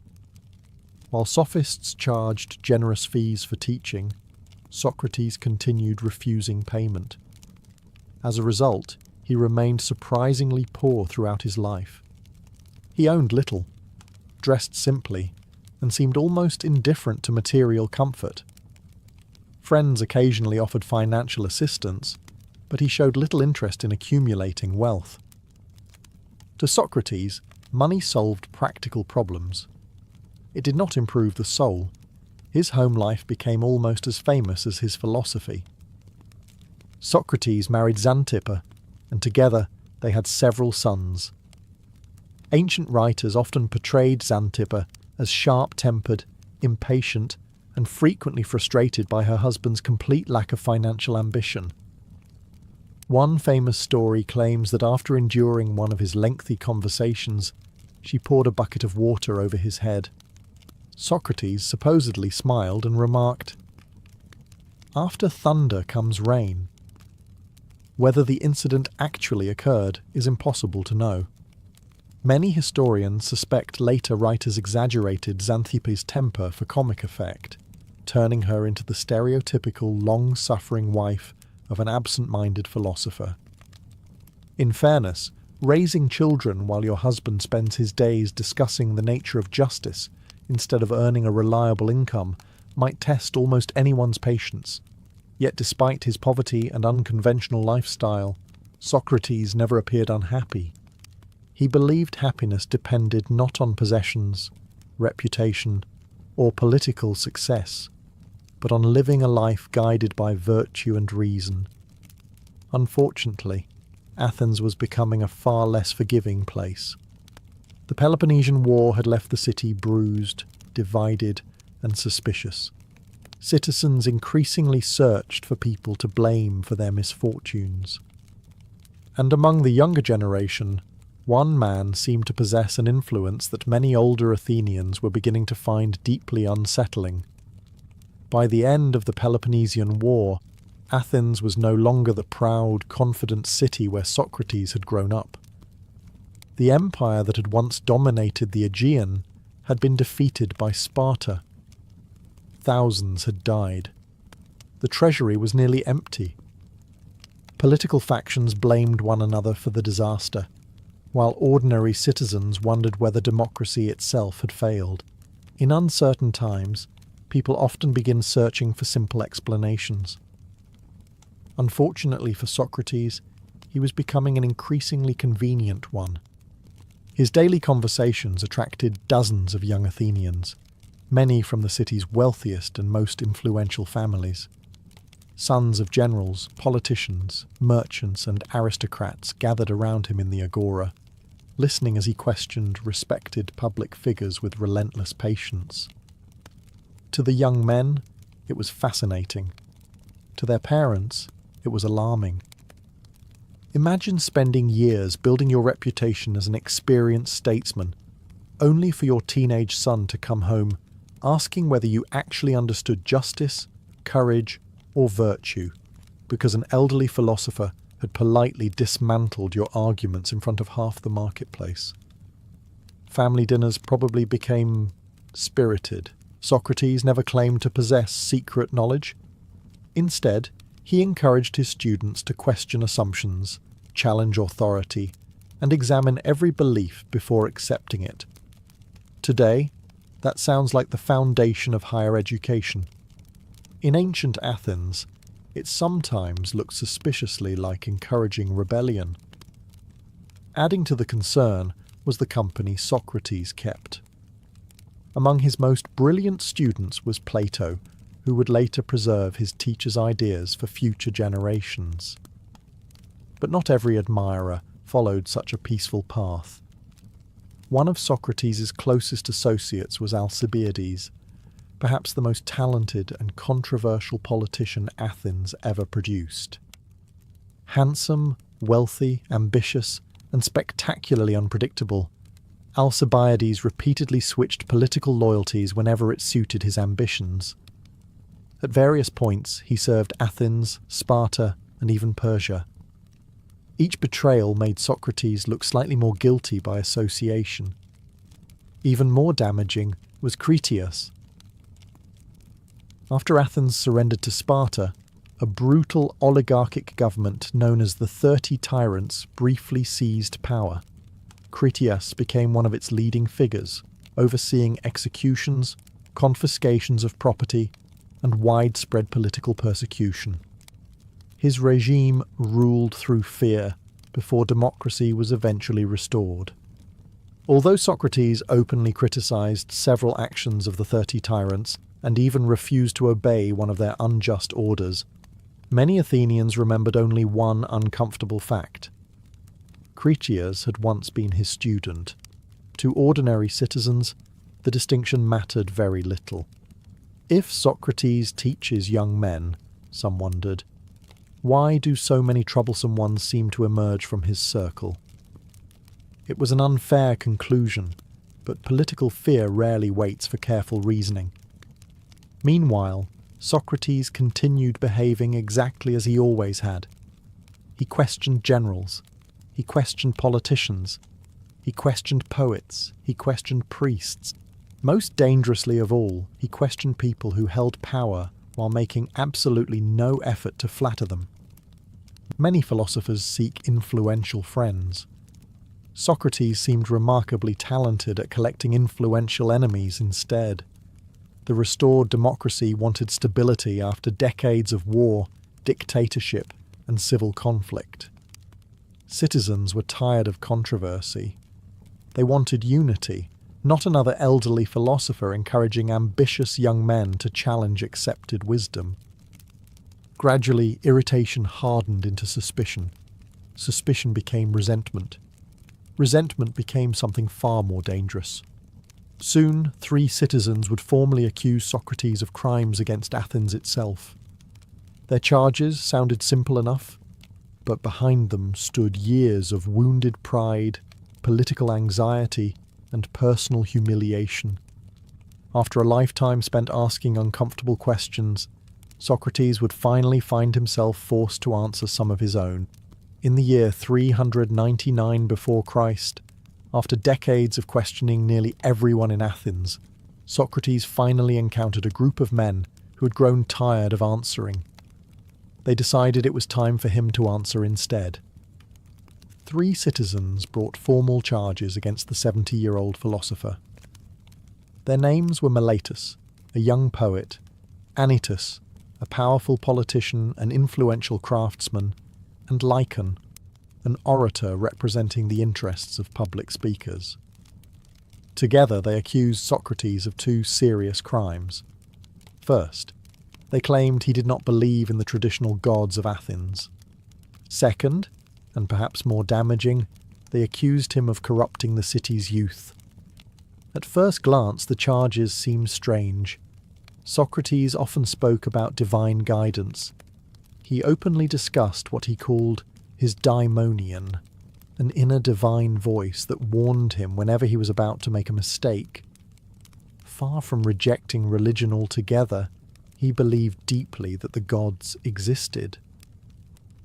The problem was that his beliefs did not always fit comfortably within traditional expectations. His habit of questioning accepted ideas made many Athenians wonder whether he encouraged others to question religion as well. The accusation of corrupting the youth was even more complicated. Socrates never established a formal school. He never required students to enroll. Young men simply chose to follow him because they enjoyed listening to his conversations. They copied his habit of questioning authority, challenging politicians, and exposing weak arguments. To older citizens, already exhausted by decades of political instability, this looked less like education and more like dangerous influence. Athens was still recovering from disaster. The Peloponnesian War had shattered the city's confidence. The brief but brutal rule of the 30 tyrants remained a painful memory. Democracy had only recently been restored, and many citizens feared that another generation of ambitious young men might once again throw the city into chaos. Socrates became an easy symbol of that anxiety. The trial took place before a jury unlike anything seen in modern courts. There was no single judge wearing elaborate robes. Instead, approximately 500 Athenian citizens served as jurors. After hearing both sides, they alone would determine guilt and punishment. When it came time for Socrates to defend himself, many expected an emotional speech. Perhaps he would beg for mercy. Perhaps he would apologize. Perhaps he would promise to stop teaching. He did none of those things.